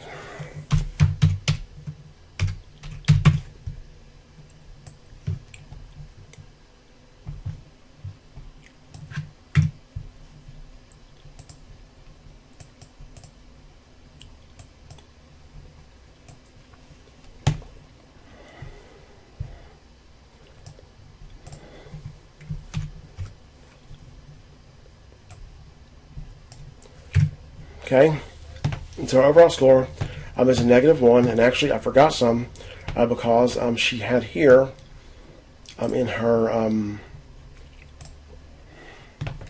this.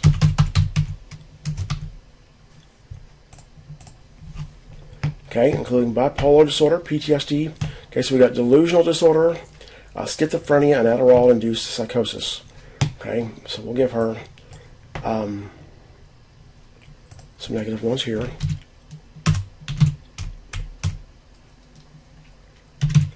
And those, I'm not gonna split hairs over what we do this. Okay, so this is a net liability. This is a net benefit to Wells Fargo. Okay, the disappointment. She has accomplished far more for Wells Fargo than she has for me, and that's even after I'm generous with her. Okay, and so in the next video we'll go over my HPI and we'll see what score I get. Okay, now we're going to do my HPI, and I want to point out something to you here that that I mentioned. That I never mentioned anything about my disability. The importance of that, because about my SSI application, this makes it the Meredith Snaps records. So this proves that she's looked at these Novant Docs, this Novant Docs thing here, and so all of this, my symptoms and my impairments. She's looked at this document. And she doesn't document any of this stuff. Okay, the ones that I'm going to address.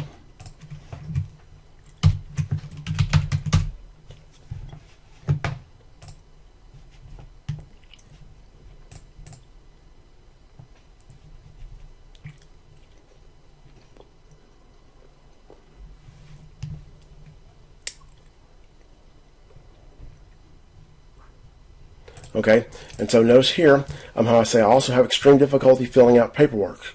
Okay, my feeling of psychological paralysis makes it hard to drive anywhere. Okay, and I was unable to complete. Okay, and what she puts is I was denied due to late application. She leaves out the details of my impairments. Okay, because she addressed this, I'm going to give myself 1 point here for pain, suffering, and impairments.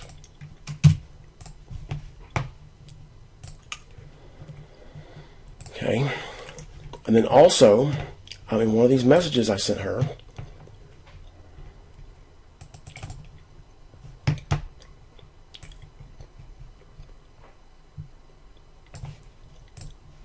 this,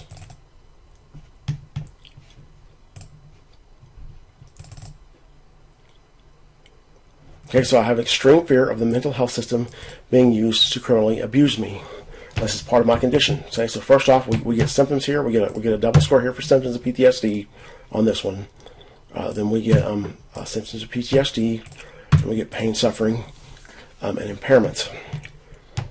Okay, so for those two off the bats, we get a score. And again, if I really wanted to massacre her. Okay, I could go to these Novant Docs redacted, where I list all these symptoms of impairment, and I could ding her for every one of these because she's obviously looked at this document. Okay, but let's go to my HPI, and we'll continue to score me. He reports PTSD. Okay, so extreme and profound in May of 19. Okay, so this is my PTSD. I want to give myself a point here. I'll go ahead and give myself a point here too.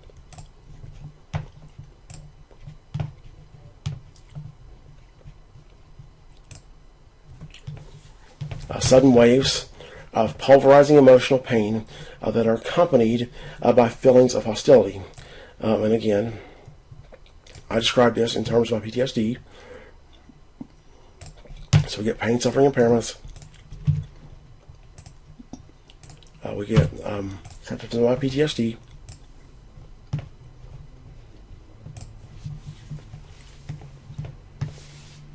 Okay, that during the time he worked for Wells Fargo, Wells Fargo senior manager had a coworker named Jenny looking to her past. Okay, states this is a civil intrusion of seclusion that caused him extreme emotional pain and distress. Okay, so here we have Wells Fargo's involvement in the crimes. We have pain, suffering, and impairments.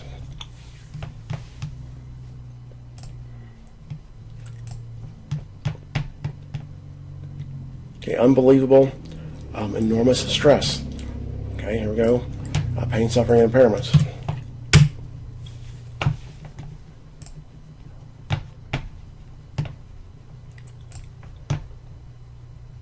Says the privacy violation made him suicidal on multiple occasions. Pain, suffering, and impairments.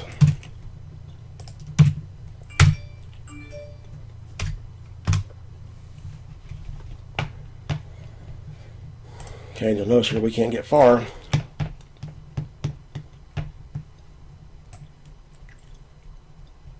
Okay, he reports that a series of crimes that stem from this invasion of privacy are what caused him his PTSD. Okay, so here.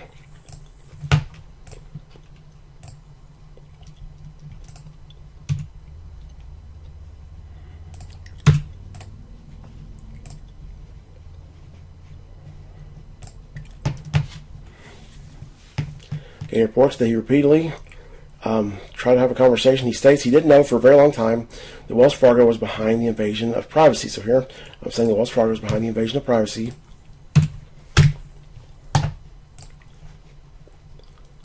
I want to get these documents up here so I don't have to keep scrolling.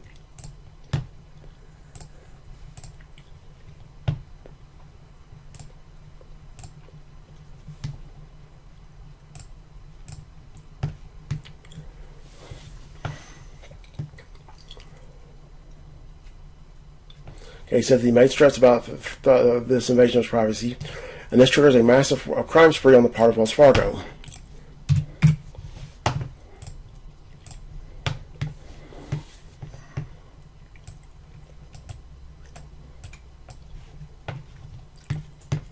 He says that he made a heated emotional statement where he insinuated self-harm. He said that he made many heated statements in the past. He reports that Jenny used this heated statement as an excuse to go to the magistrate's office. He reports that Jenny was accompanied at the magistrate's office by a crisis counselor who previously visited him. He says that this crisis counselor and another crisis counselor were paid to create a fraudulent healthcare record. Okay, and we'll use that. I'd have to go back to the appointments, but I'm pretty sure I referenced this in terms of Wells Fargo. We'll give that one of these prelim scores. Okay, and then I describe another crime, and here I give some rational reasons for why these crimes were committed. I won't give you myself another point based on this for the crisis. What I'm getting points on here is that the crisis counselor called by a number provided by Jenny. He says the crisis counselor told him it was fine, they only needed a cheeseburger. He says they then prepared a fraudulent healthcare record where they repeatedly made statements about him being paranoid, etc. He says that Jenny filed a civil commitment petition at the direction of Wells Fargo.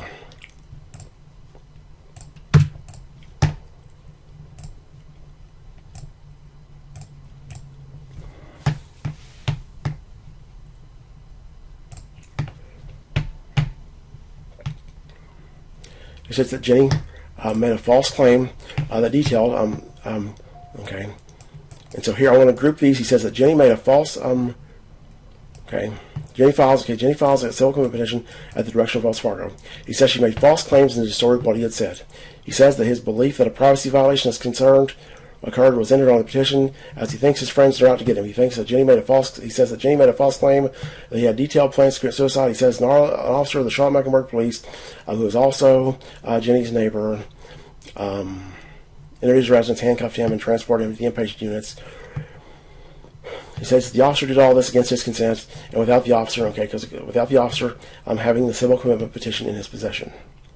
Okay, so we're going to have more crimes here because, again, I'm going to give myself numerous points here. I'm going to give myself about 3 points for my rational reasons for believing what happened, because I mentioned a bunch of suspect details here.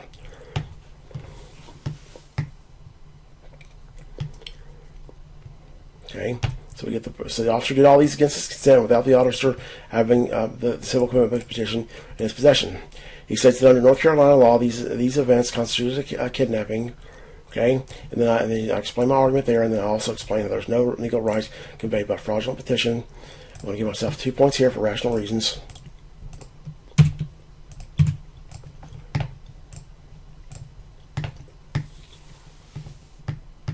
He says that after he arrived at the inpatient units, the officer went to the master's office to retrieve the petition and brought it to the man at the door at Atrium. He says that the officer and the man at Atrium cooperated in falsifying timestamps on the petition. Okay, so I'm going to give another thing for the crimes here, another thing for rational reasons. Okay. And actually, no, I'm just going to give myself 1 for rational reasons. I won't give it for crime.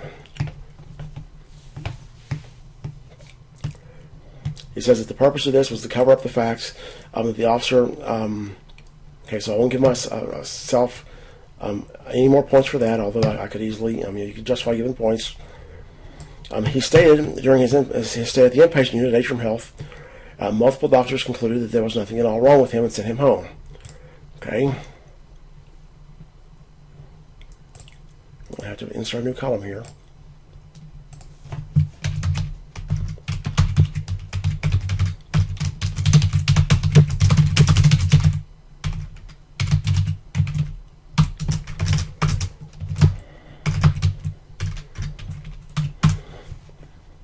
I forgot to add that one. I'd forgotten that there were any instances of this. I'm in this spreadsheet. I'm doing this fast. Okay, he says that following the stay, Atrium Health became aware of the foul play that Atrium Health was involved in and began to commit crimes against him.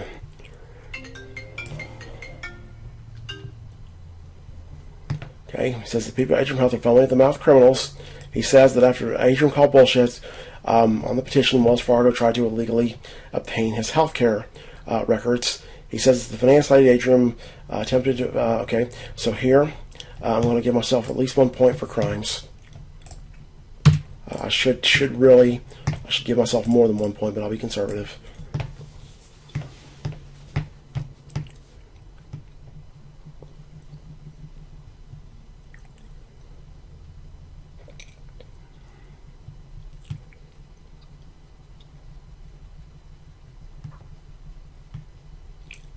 Okay, he reports as a result.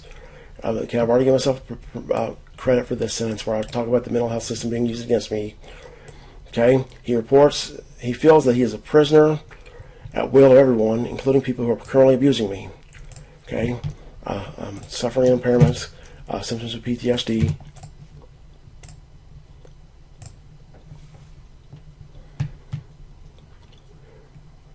Okay, and actually, he was afraid. Okay, he's afraid to have in-person appointments. Okay, I'm down here. He notes that Adderall helps his PTSD.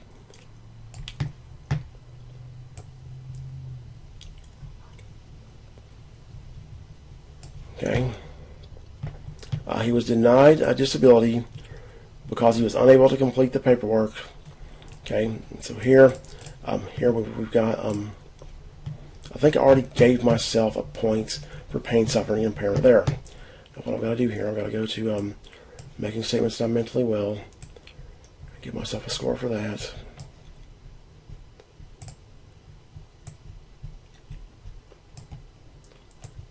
And I'll get over here to the total column. Do an alt equals.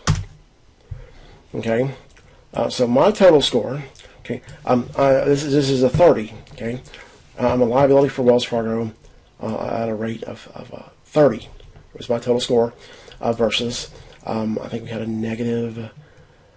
What do we have? A -2 for them. -4. Okay, so there's a -4 there, and I'll skip the part. I'll skip going over the other ones. But in the next video, I'm going to cut this video off. In the next video, we'll do a weighted score and see what we get when we get a weighted score based on the word count. And so I've pulled up my HPI on the Word doc, and I'll pull up the Snap HPI. On the Snap HPI, I've added this because my purpose is to get a word count. And Snap's HPI had 562 words, and my HPI had 1,352 words. Okay, so obviously mine is going to be. You would think that mine is going to be higher, but I've got this on a relative scale. So at 562 words and a score of -4. She has averaged scoring 7,000ths of a point per word for Wells Fargo. She's 7,000 per word for Wells Fargo. She scored points. I have averaged scoring 200ths of a point against Wells Fargo per word. Okay, and if you do here, you see in the cell here, I've got times 562. Then if you do a weighted score and you weight mine for word, okay, that you adjust for the word counts, that I've got a score of 12.47. Okay, so she had a -4, and my weight adjusted score is a 12.47. Okay, now we could do a weight adjusted score for her.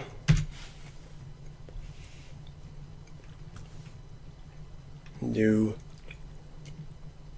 this times 1352.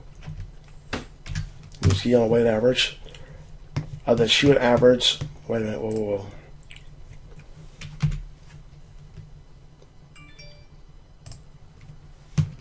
No, that would be right.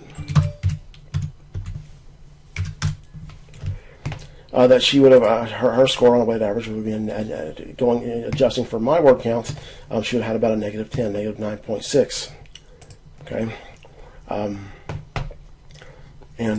If you don't get this, because what I originally wanted to do was to make a spreadsheet that would have a column, what I said, what makes it to her notes, and if I were to do that, and I'll do that on request, what you will see is that literally this entire appointment is systematically altered to benefit Wells Fargo. That not one opportunity was missed in terms of what I said versus what makes it to the notes, that it is completely systematically. Okay, and to go back, like for instance, I had my HP up here. I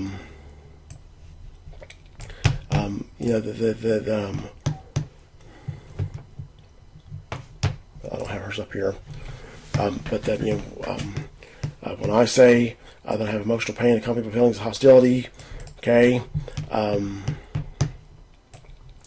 And she puts hostility. When I say that Wells Fargo had somebody put in my past, employees looked at my past and said anything about Wells Fargo, I mean statement for statement, line by line by line, there is nothing that is accurately reflected. Okay, and obviously if it was accurately reflected, it would be. And actually, let me go back here. I forgot. I gotta ding her for giving me tangential thought processes and flight of ideas. Okay.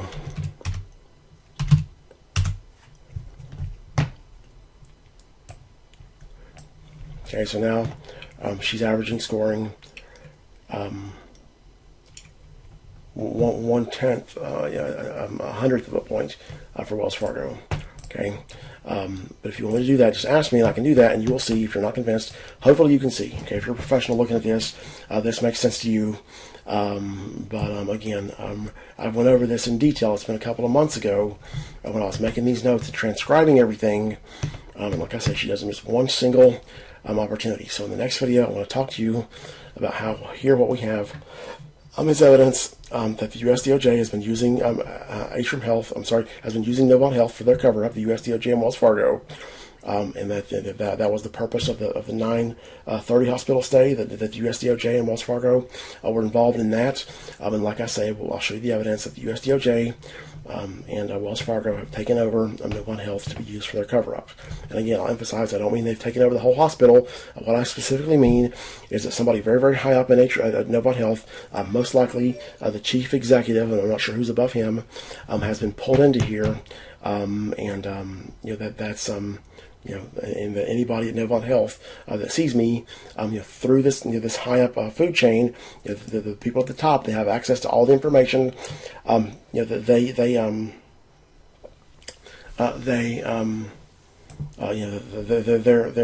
the ones that direct everything and pull people into the scam.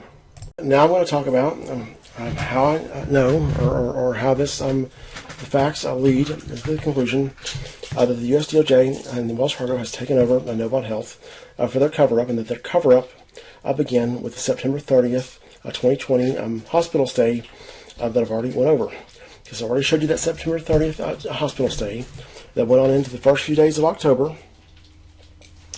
I've showed you the healthcare fraud there, and I've showed you, we just went over the meeting with Meredith Snap, and hopefully you can see the healthcare fraud that took place there. And one thing I'll note about this 9/30 stay, the very conspicuous element of this 9/30/2020 stay was we had at least two doctors involved with this, at least Nathaniel Carter and this doctor named Larson. They were involved in this, which I think Larson was a nurse practitioner. Can't remember his exact title, but I think he was a nurse practitioner. But we have two people involved in this crime in September of 2020. And when I was at this hospital, these doctors were very cavalier. They're very calm and collected in their interactions with me. There was no sign of tenseness, nervousness, worry, concern, none of this. They gave no visual impression that they were anything other than just going about their daily job. Okay. Now, if you think about this, okay, think about the other scenario that obviously, hopefully you can see this Novant Health stay. You can see the healthcare fraud there. This is fraud. It's being done for the benefit of Wells Fargo. And so say the alternate scenario that if the US DOJ wasn't involved, and let's just say that it was just Wells Fargo. So what's going to happen there is they're going to be contacted by somebody in Wells Fargo's network, in their extended network through Atrium Health. These doctors know how to be contacted. They're going to be offered a bunch of money to do this scam. And they're going to be told, you got to be real careful about this guy because he catches us in everything that we do. And nothing gets by him. He figures us out every single time. Okay, they're going to be told that. And so what you would expect is you would expect them to show some visible sign of nervousness, hesitation, concern. You would expect them to be careful about what they're doing. That again, I'm really, really good at picking up on people's behavior and seeing when something's up and noticing when things are off kilter. And they showed none of those signs. Okay. Then you have Meredith Snap in March of 2021. This appointment I just showed you, she's working for Wells Fargo. And I had told no one at all that I had an appointment with Meredith Snap. I may have told my mother, I think I did tell my mother in those calls that you listened to, that I had an appointment with Novant Health. And that was within a couple of days before this appointment took place. I may have told her before the fact that I had an appointment with Novant Health Neurology to schedule a brain scan. I may have told her that, but for sure I didn't tell anybody that I had an appointment with Meredith Snap. As soon as Meredith, I show up to the appointment with Meredith Snap, and from the get-go, Meredith Snap is working for Wells Fargo. Now, how does this work?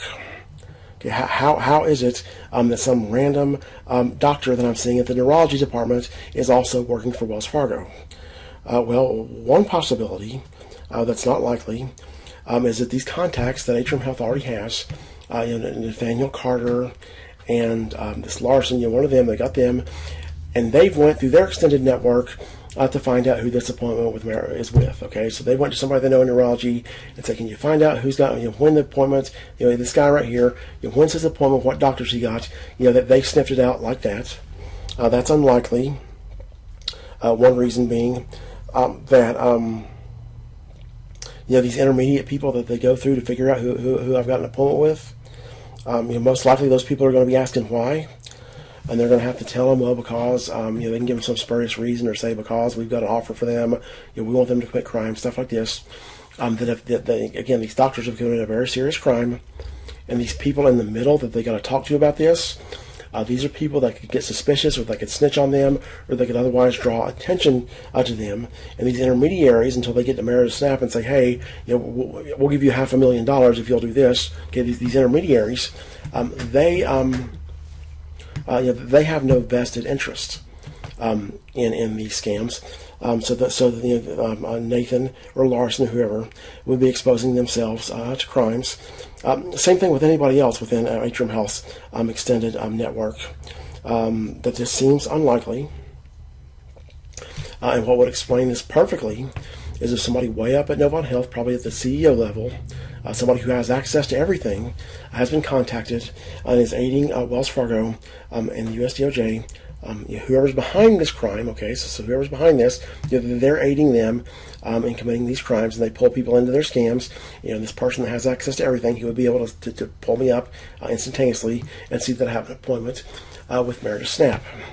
Then you got to factor in that Meredith Snap is exactly the same.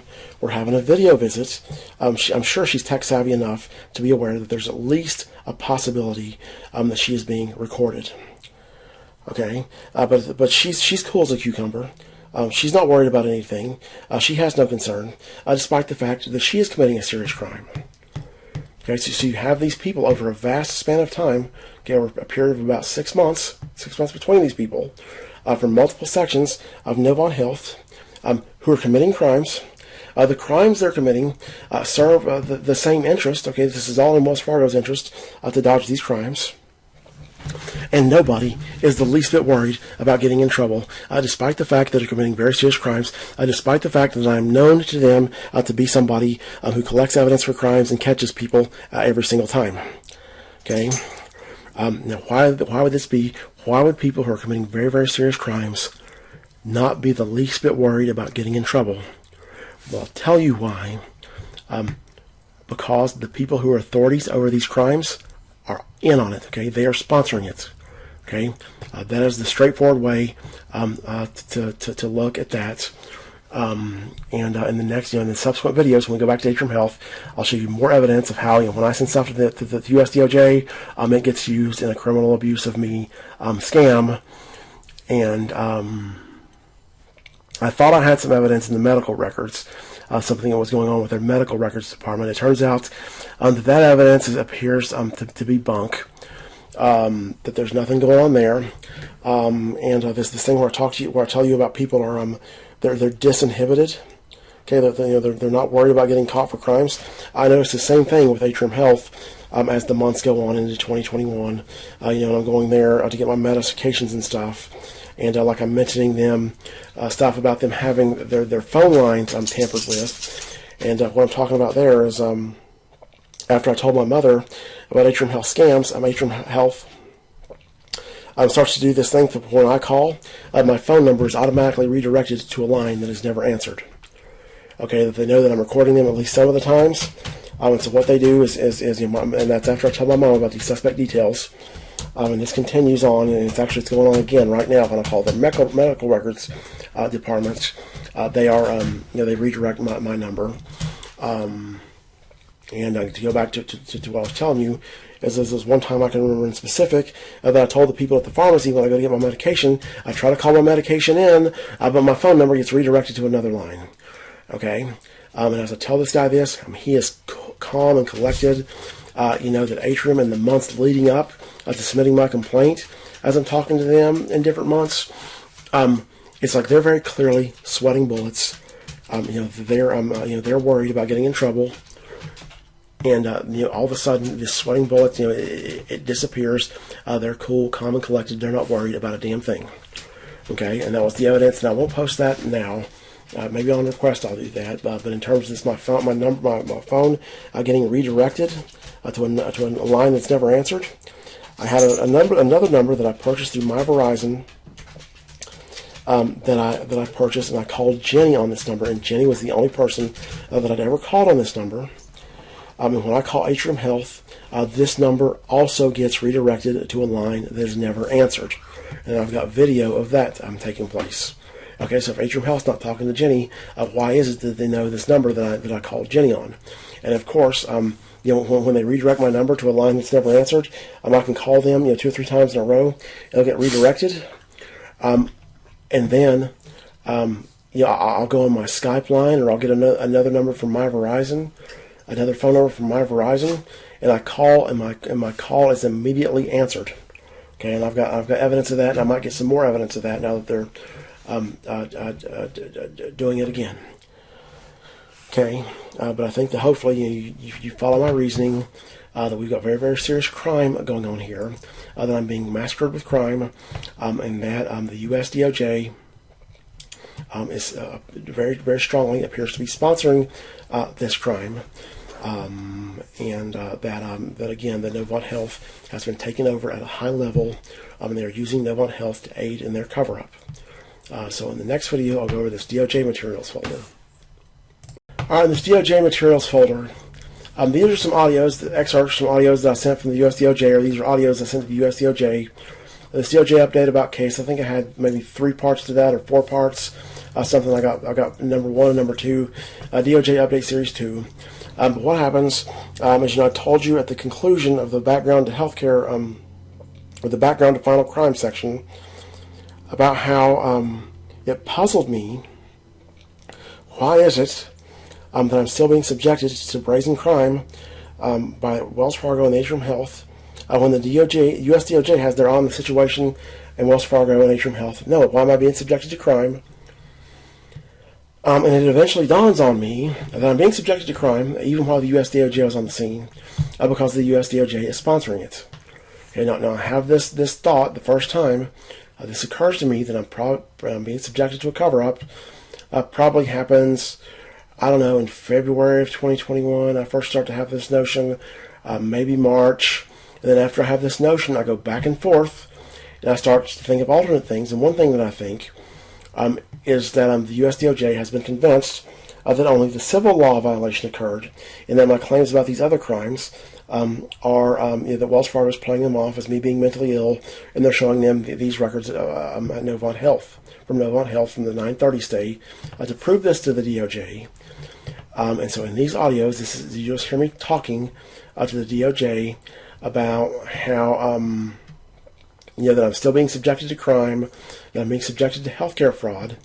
I tell them all about this, and I sent these audios towards the beginning of April, I think is when I sent these. And in this DOJ update about case audios, I reference this Facebook IM analysis. I also reference my joinrates.pdf documents. You've already got my joinrates.pdf document. That's in my Facebook scam folder. This Facebook IM analysis you don't have yet, and so I just included it in this package. I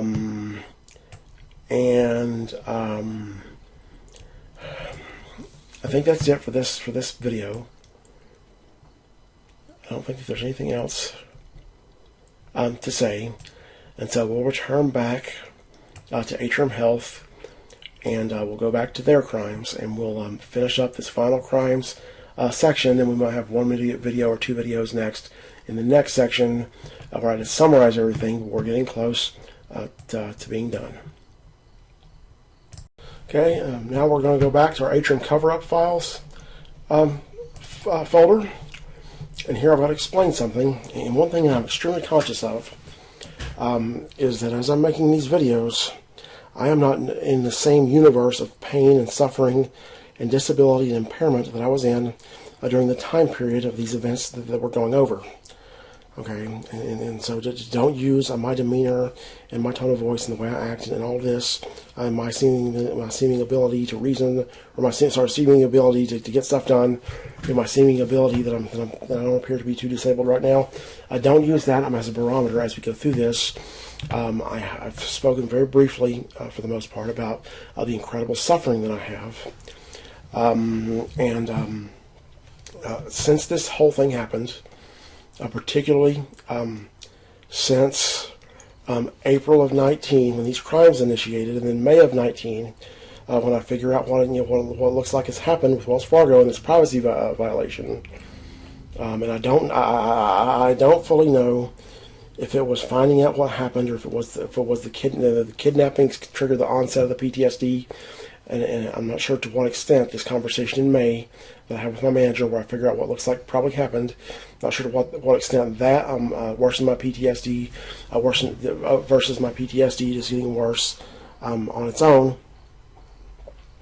But I have had a continual drive to rationalize the facts and to put some narrative around the facts of what have occurred, in a way that makes me be worth something, okay, that I have some self-worth.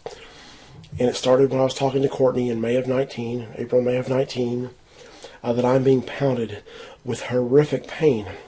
And all I want these people to do is to tell me the truth and to have a conversation, stuff like this, and they won't do it.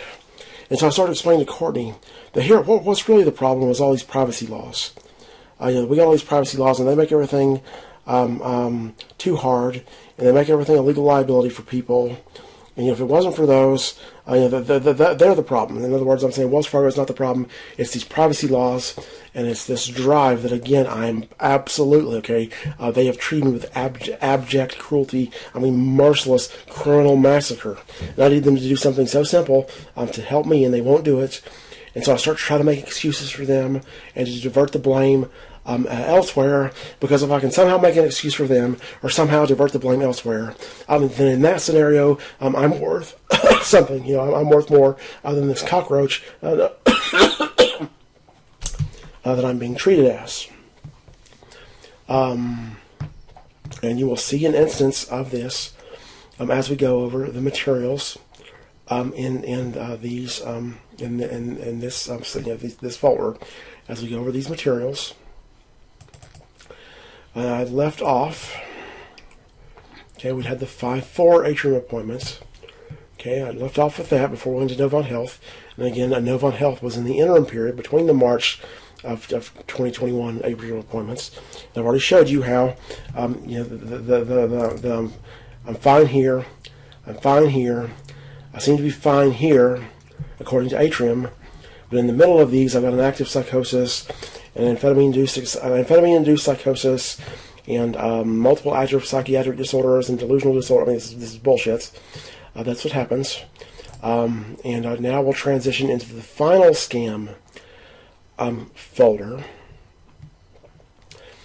And I've got the timestamp on here. And before we get into the final scam folder, let me see what I got for emails here. I got a bunch of emails. Okay, and we'll go over those in a separate video because I haven't looked at them yet. So let me go here. Okay, 514. Okay. This is an audio, and I sent this to the USDOJ at what time again? I sent this on July 18th, 2021. This audio. And what's happening is, even as I'm realizing I've been subjected to a cover-up, okay, the United States Department of Justice is sponsoring a criminal victimization of me, I very naively send the USDOJ audios. I'm asking for them to help me, and what they do is they go through my audios looking for ways to criminally abuse me. Okay, so I'm going to open this up here, this audio that I sent on July 18, and we're going to listen to an excerpt of this audio, because this will provide the background to what happens in this final crimes that occur on my appointments beginning in August of 2021. Okay, why is this not opening?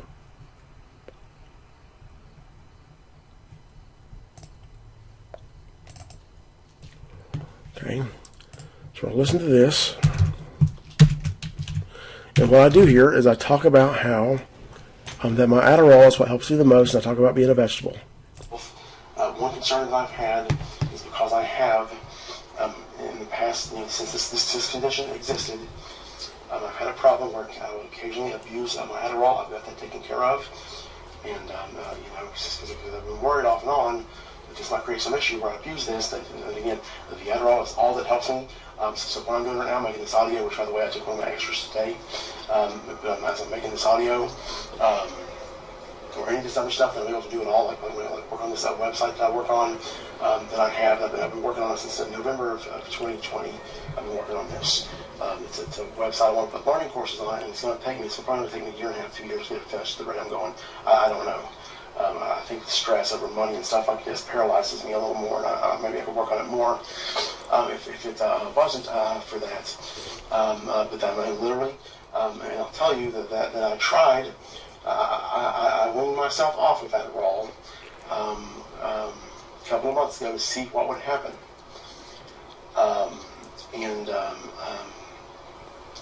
What eventually happens is that, once it eventually gets all completely out of my system, the Adderall's out of my system completely, I cannot concentrate at all. I have no concentration. I cannot do anything. Okay, so every single day of the week I get dead, zero, anything done. And going back to this thing where people might be saying that I look fine, I feel fine, or I look fine, they can tell I feel I look fine, I seem fine, all this stuff. Like when I go to the pharmacy there, I'm an Atrium, which they realize is I'm not fine.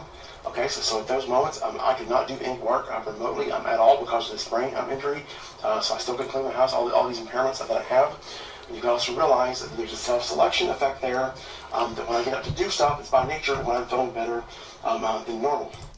Okay, and hopefully you could hear that, but I'm explaining to them how I need my Adderall, and of course this whole time I've been telling Atrium that my Adderall is what helps me the most, and I talk about how there was a time, because I tried to go off Adderall completely just to see what would happen, and it turns me into a vegetable, and I cannot get anything at all done. Okay, I'll send USDOJ this audio on July 18th. My next appointment with Atrium is on August 12th. And I'll cut this video off and come back, and I'll come back in a second, and we'll continue.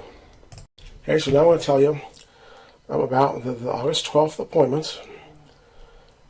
Following that I sent the USDOJ this audio in July of 18, I've got a new provider named Meredith Snap, who's taken over. I think Dr. Wright was out or something like this, that she was going to be gone. And so Meredith Snap is my new doctor, and she was known to me to be a newer, she's a new doctor at Atrium. She hadn't been there for more than about 2 or 3 months. And I'm attempting, Meredith Snap is a new doctor, and I desperately need the help of Wells Fargo and all these other people that are involved in this, and the USDOJ and all these people. I need to get something out of my fight for justice. I'm severely disabled. I'm suffering like hell.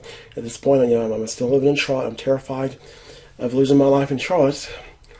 And what I've been trying to explain to the USDOJ is that my malady is that I'm handicapped. Okay, that back then I was unable to work to make an income, and that's why my life was collapsing, and that's why I needed an income. Now, part of the reason I tell them that is because I've gotten the sense, and I won't tell you how, but I've gotten the sense over time that they want to kick the can to somebody else and have me go to a therapist and be cured. That I can go get therapy and talk to somebody about this, and magically I'll be fine. This is a problem they don't want to deal with, and here this bank's committed this crime. They've engaged in all this behavior, and now they don't want to deal with the consequences of it. They want a free shots, doing it as they please. They can master me with crime. If it works out, good for them. And if it doesn't, well, they're just going to exit stage left. This is a pain in the ass and a headache for the DOJ. And so I was trying to explain this to Meredith Center. It was a video visit, by the way. It was a virtual video visit. I'm trying to explain this to Meredith Center. And I diverge off I start talking about the crimes again. I've already seen the behavior pattern here on Atrium. When I talk about these crimes, that they reflexively respond with telling me that I'm mentally ill, and I'm making notes that I'm mentally ill, and upping my medication and adjusting my medication, stuff like this. But anyhow, I start to talk about this, and I ask her if she can pull up the petition in her systems. And at this point, and this still occurs to some extent today, but especially then, when I bring up these crimes, I start getting mad as hell. or I start getting agitated, I guess I would say, that I get really, really, really amped up. And of course, Atrium, they participate in these crimes. So part of it's directed at Atrium. But I asked her to pull up this petition. Now, what she tells me, she tells me that she doesn't know how to pull up the document, but she's going to call somebody else in there. Okay? And I got the sense, as she's saying this, that here that they've had this pre-planned. If I bring up these crimes as to what's going to happen, because they know that Meredith knew. She's not been, I don't know to what extent she's been trained and debriefed and stuff like this, how to handle this. And so Meredith tells me to keep talking and tell my story while she gets somebody else. And of course I play along. I keep talking just like she says. And she calls in Ann Richardson. Okay, so Ann Richardson comes in there. And there was an exchange with them where it was like she was looking at Ann, and Ann's not on the camera. She's not on the video visits, on the portion visible to the camera. And I got the sense that she was saying, is he bringing it up? Is he mentioning it? Okay, and so then Ann comes in there. Okay, I'm going to get really distressed when I'm talking about this. And anyhow, Ann comes in there. And we start talking. And Ann starts making vague threats or vague things to suggest that she's going to have me sent to be involuntarily hospitalized. Then she talks about having me come to the emergency room. And there's also, there's this talk, okay, they're really, really concerned. Ann keeps asking me, how much Adderall do you have? Okay, she's asking me very intently, how much Adderall do I have? She's asking me that.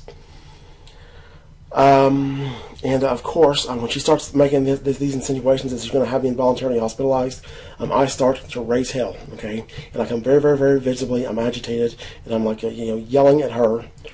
And then she talks about having the police do a wellness check. And at some point, there are 2 points in the video, actually, where they turn the video off, and it's like they're going to go behind the scenes. She says, wait a minute, me and Ann got to decide what we can do to best treat you. And they start talking about, Ann says something about, without a better idea of your baseline, we're going to have to do something, or something like that, she says, like, before I get a better idea of your baseline, you seem to be, and she starts making these things that I'm manic, or whatever she says. Can't remember what she said. They go, like I said, they go in the dark, they go offline, so they got to determine what to do, and they come back and they tell me that they're going to double my olanzapine and discontinue my Adderall. Okay, now this takeaway that I told you to remember from a long, long time ago, when I got into the background of healthcare fraud, about my olanzapine causes me cognitive impairment, and this is well known. Okay, the function of this is to cripple the hell out of me. Okay, I've stupidly sent the DOJ this audio where I tell them that without Adderall I turn into a vegetable.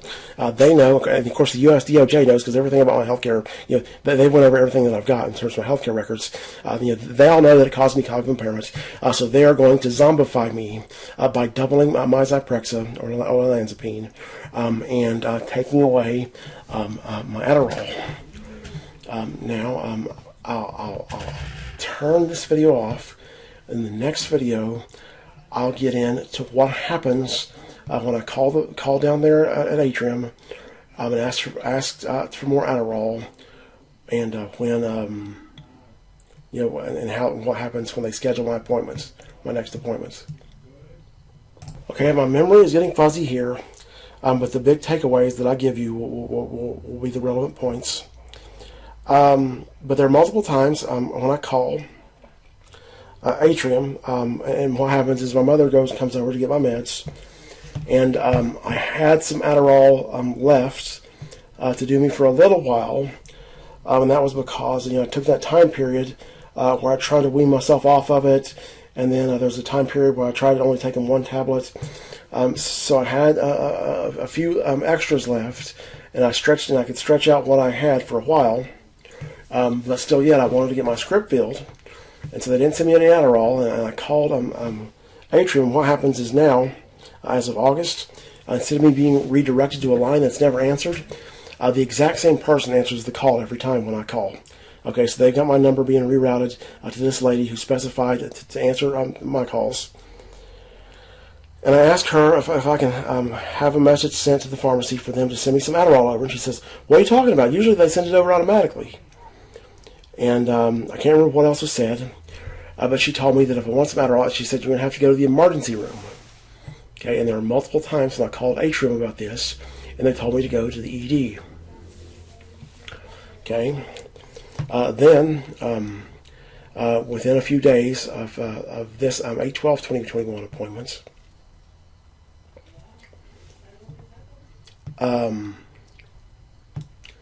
they called to set up my next appointments, and the girl on the phone asked me. She says, "If I set it up for August 26th, would that be fast enough?" And I say, "Yeah," and I'm kind of not concerned because I figured I had enough Adderall to do me till then. So then she hangs up. I tell her that's fine. She hangs up, and I get a text notification on my phone that I have an appointment scheduled for September 1st. Okay. Now, what's she doing when she calls me to ask, is this soon enough? The 26th, is this soon enough? Okay, they're trying to time when I run out of my Adderall, and they're trying to make me deliberately, they're trying to make sure that I run out. Okay, but the understanding is, they know that I'm going to be hoping that I get some more Adderall on this appointment on the 26th, and so when they call and ask me, is the 26th soon enough, and they see that I'm not worried, they go ahead and push it out to September 1st. And when I call about this, of course I know what's happened, but I called anyways, and the same lady that answers the phone when I call Atrium tells me that no, she put in here for the 1st, and I don't even think the doctor's in on the 26th, something like this. Some garbage that she says. Okay. This thing where I'm told multiple times to go to the ED. So first off, I've been to the ED before. There was one time when Atrium Health, their pharmacy, where I get my medication on a sliding scale. That's where the only place I could afford my Adderall, my Zyprexa. It's $1,300 at Walmart. Before I had insurance, at least, and my insurance doesn't get far. It still cost me $800 or $900 for both of them. And their pharmacy had left early for Black Friday, and when I was supposed to get my scripts filled on that day, and so I go to the ED, and they won't fill me Adderall there. Okay, and I've actually been to the ED more than once trying to get Adderall filled, and they will not do it. Okay, they will not do it at all. And so this request to go to the ED is stupid. And I think this was directed at me, not just from this lady. I think it came directly from the lady once, and I'm pretty sure that a nurse told me a second time, or that a nurse passed it on to this lady that answers the phone. But this is a stupid idea. Okay, if there's something wrong with me and I can't have Adderall, then I can't have it. Okay. There's no point. That I can't have it at the ED. I can't have it anytime. There's no point to direct me to the ED. And what they're doing here is they're running another scam. Okay, that probably when I get to the ED, they're going to do some kind of scam, involuntary hospitalization, probably claiming that I'm addicted to Adderall.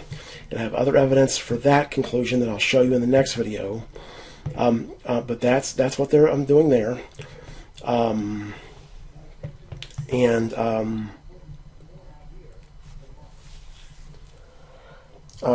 That's what they're trying to do.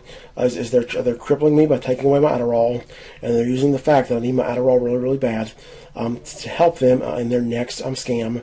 And as it turns out, I don't go. And of course, they're talking about the psychiatric ED.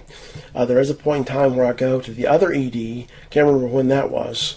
But I go to the other Atrium ED near my area, and they won't fill me Adderall either. But I start having severe PTSD for some reason when I withdraw an Adderall.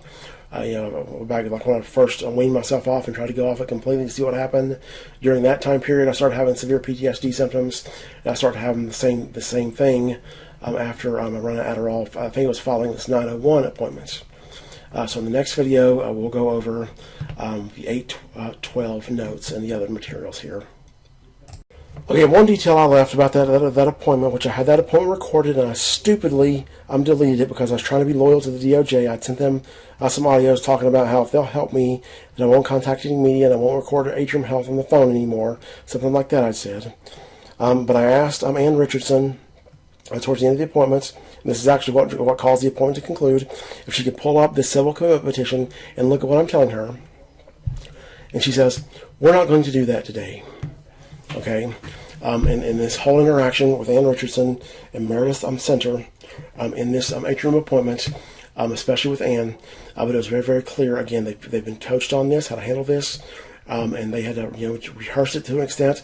She was well prepared. They are very, very, very good at dodging the incriminating details of what I say.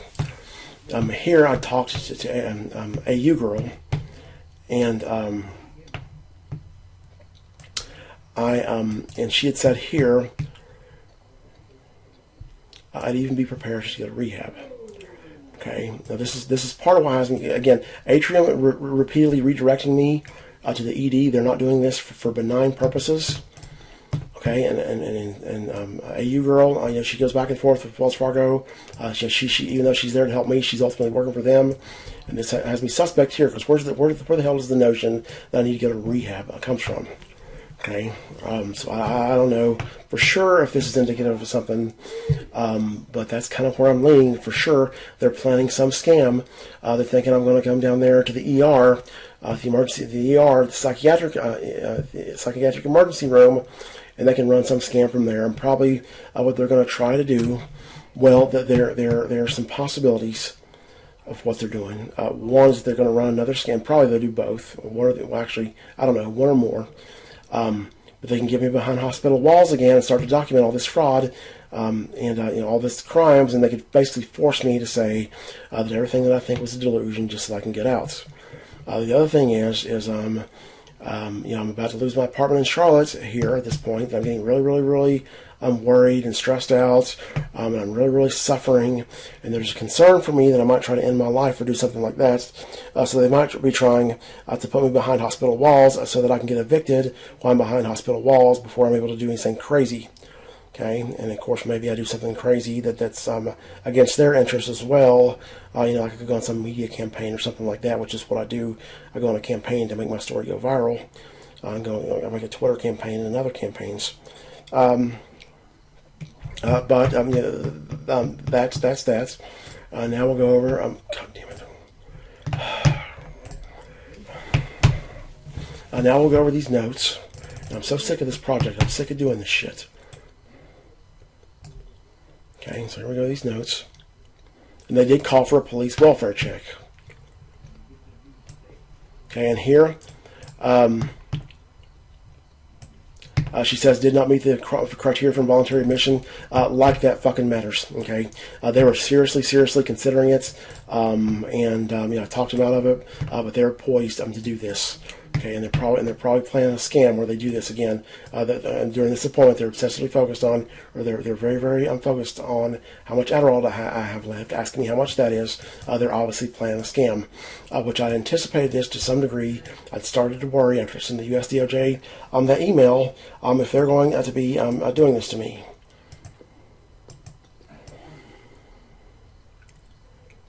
Okay.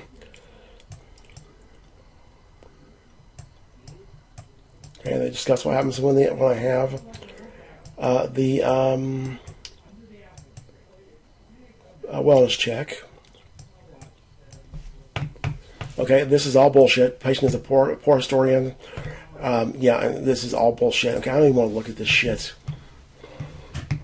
Again, where I've seen his prior admission. I don't say admission records. Okay. And here, see now, and see they're amping up their healthcare fraud. I'm perseverating on how Wells Fargo has invaded my privacy and ruined my life. But now they're doing this with now they're describing it. There's blatantly saying this is a mental illness symptom. Okay, consider need of hospitalization based on level of paranoia, disorganization, concern for self-care, reported weight loss. Apartment appearing extremely messy. I've told them repeatedly I can't clean. Okay, that I've told them about how I have my house cleaners come and they take 15 bags of trash to my apartments. This is all bullshit. However, in the Atrium system, I sought opinions of Dr. Richardson, who's previously evaluated the patients, and nurse practitioner Peniston, who used to work with the patients. Okay, and this was not the second half of the interview. She came in very, very early. As soon as I mentioned these crimes, they bring her in to run this scam. And this is bullshit when Marriage Center claims that she didn't know how to pull up the documents.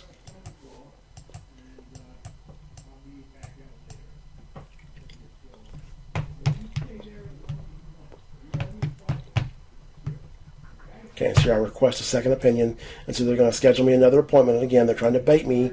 When they call and talk, is the 26th? Would that be fast enough for you? Okay, they're talking about the second opinion to rediscuss my Adderall. Okay, past diagnosis. Okay, schizoaffective disorder. They don't have my records. They're not supposed to have my medical records from Broughton Hospital. Where do they get that I have schizoaffective disorder? Okay, well, of course, obviously they've got those. At least one in 2019 for psychosis. Okay, at least one in 2019 that was a scam ran by your hospital, where your hospital concluded there's nothing wrong with me. Okay, now she's got this stuff.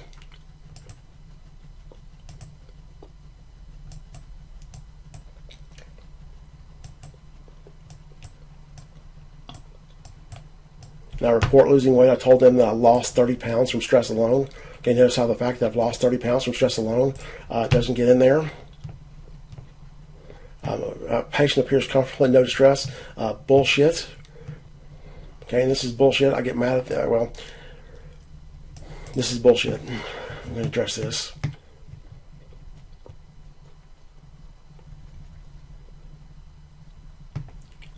Since another is calling this a paranoid delusions. Okay, which these people are going to fucking get it.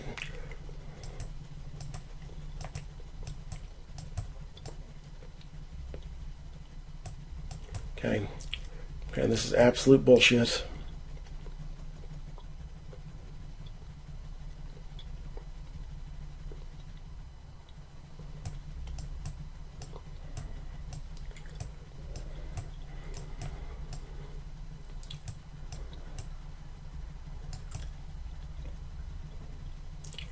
Okay.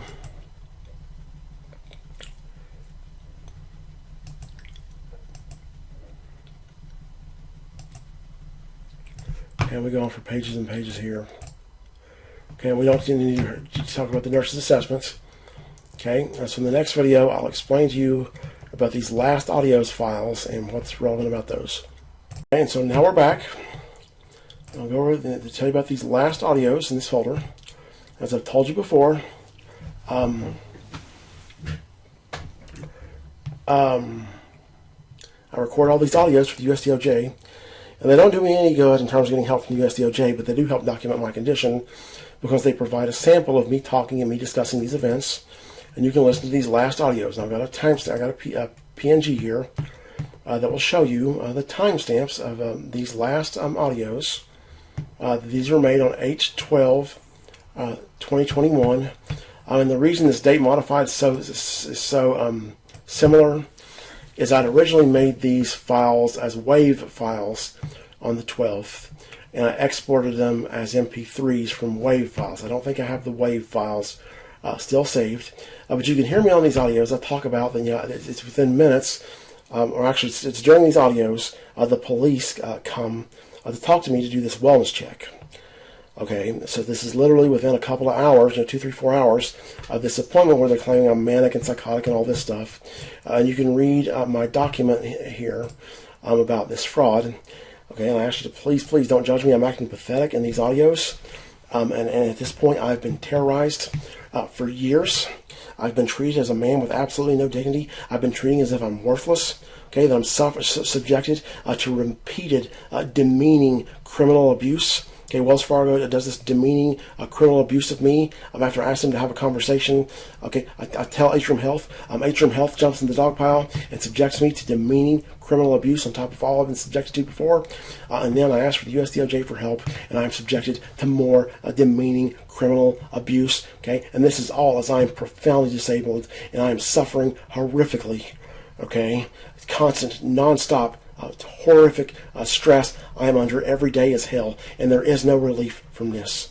Okay, that I have no relief whatsoever. The stress is always on me. I've always got to come up with money. I always got to beg my mother for more money for rent. Our situation's getting worse and worse. It's looking more and more and more like I'm not going to get a goddamn thing out of this fight for justice. Okay, and this one has me behaving kind of pathetically.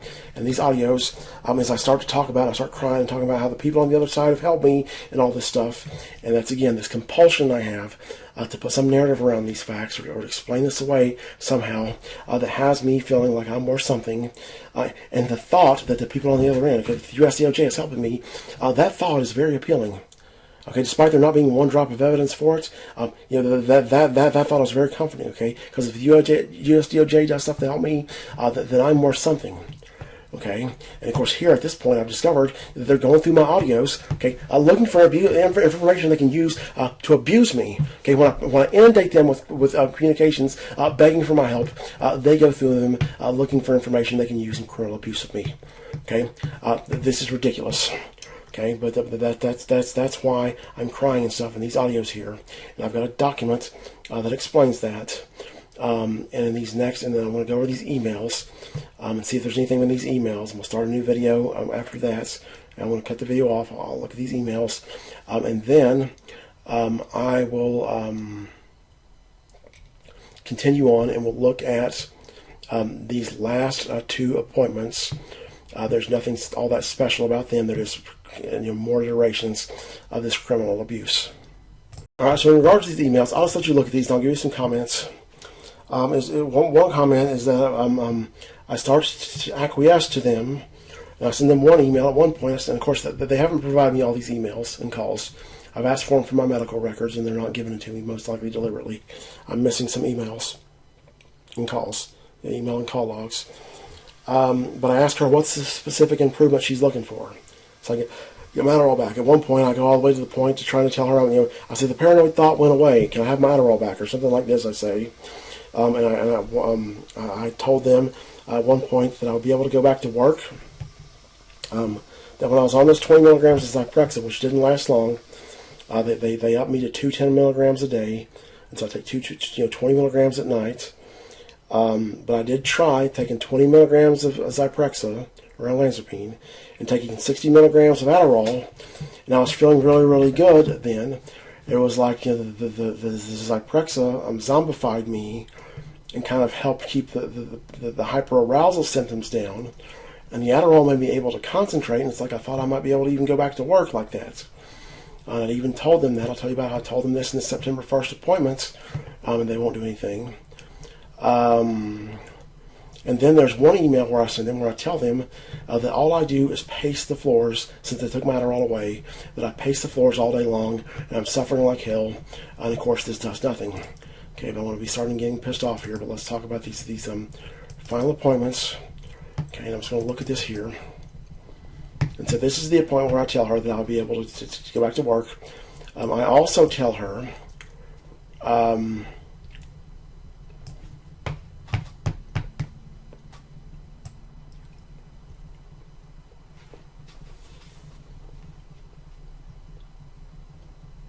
I told her I'd be going back to work. I wasn't vague about what this entails. Okay, I'm hyper-focused. Maybe a fair descriptor.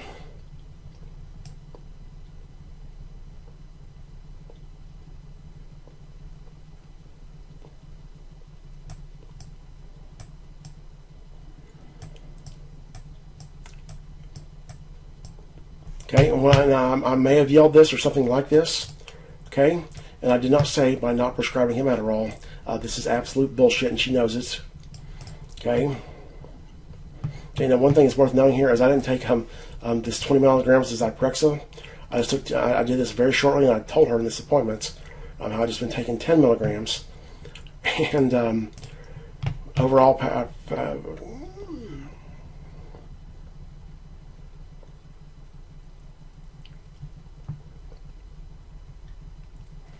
Okay, she's using this bullshit about long-acting injectable. Okay, this is absolute bullshit.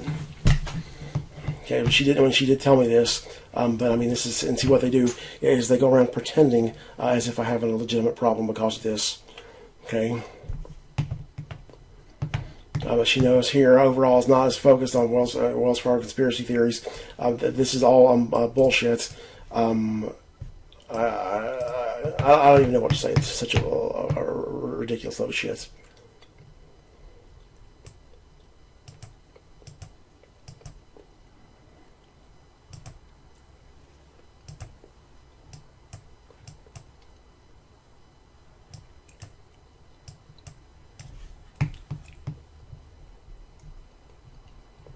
And it's important that they never ask me stuff about this.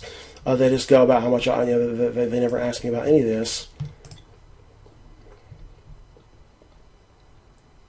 Okay, and here, so here I've got no delusional thought contents, and notice how she tells me she doesn't mention that I told her that I only take 10 milligrams. Okay, she doesn't mention this at all. Okay, and I don't think I mentioned a desire to see the hospital in the last appointments, and I did not say much at all about Wells Fargo conspiracy theories. I told her, I just told her to pull up this petition, and told them about how they destroyed my life or something like this.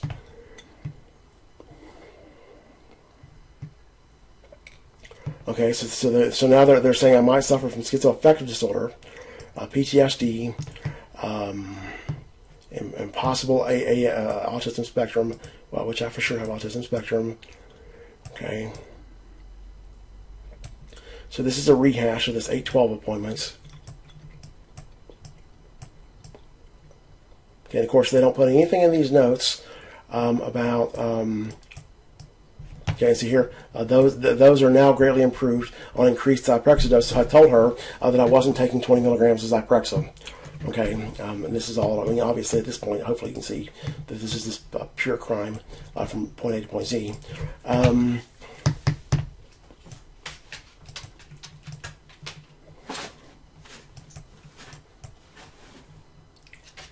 Okay, so it looks like we're done with this. We'll go to this 10-6, and I was going to point out the stuff that she says is bullshit.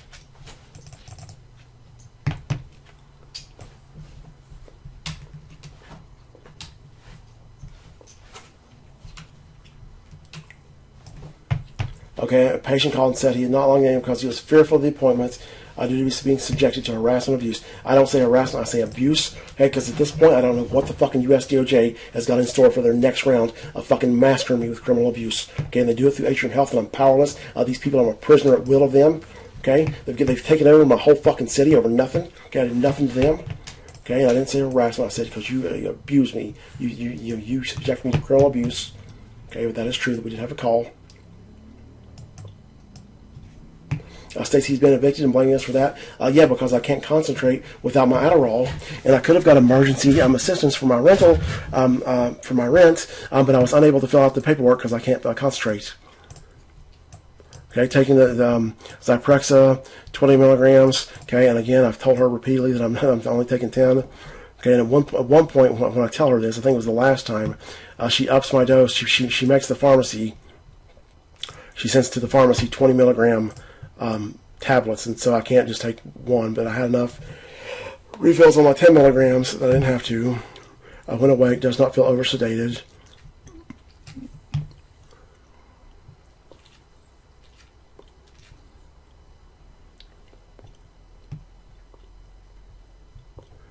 Okay, I asked about his relationship with his mother. Okay, and I don't become defensive. Okay, they just ask me, I say, I'm not interested in talking about my personal life with Atrium Health. Okay, because everything I go to Atrium Health is in a fucking public library. It goes to the US DOJ, it goes to Wells Fargo, and Wells Fargo distributes it through their network of Facebook people. Okay, if you don't know what I'm talking about there, you should have watched my Facebook scam videos. Okay, I did tell her this. And I said any any statements to the contrary are deliberate fraud. Okay, this is pretty accurate though here. And of course here I sent the US DOJ an email explaining how I had or an audio explaining how I had recorded this 8/12 appointments, but that I deleted it, and so now they know that they're even on these video visits. They're for sure. They know that they're there's a possibility they're being that I do have the ability to record them.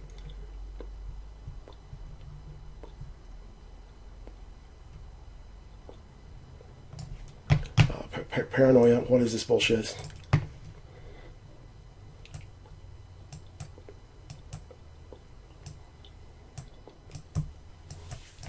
Okay, call Messenger Clinic. Okay, and again, they don't tell me how they told me to go to the ED. Okay, as if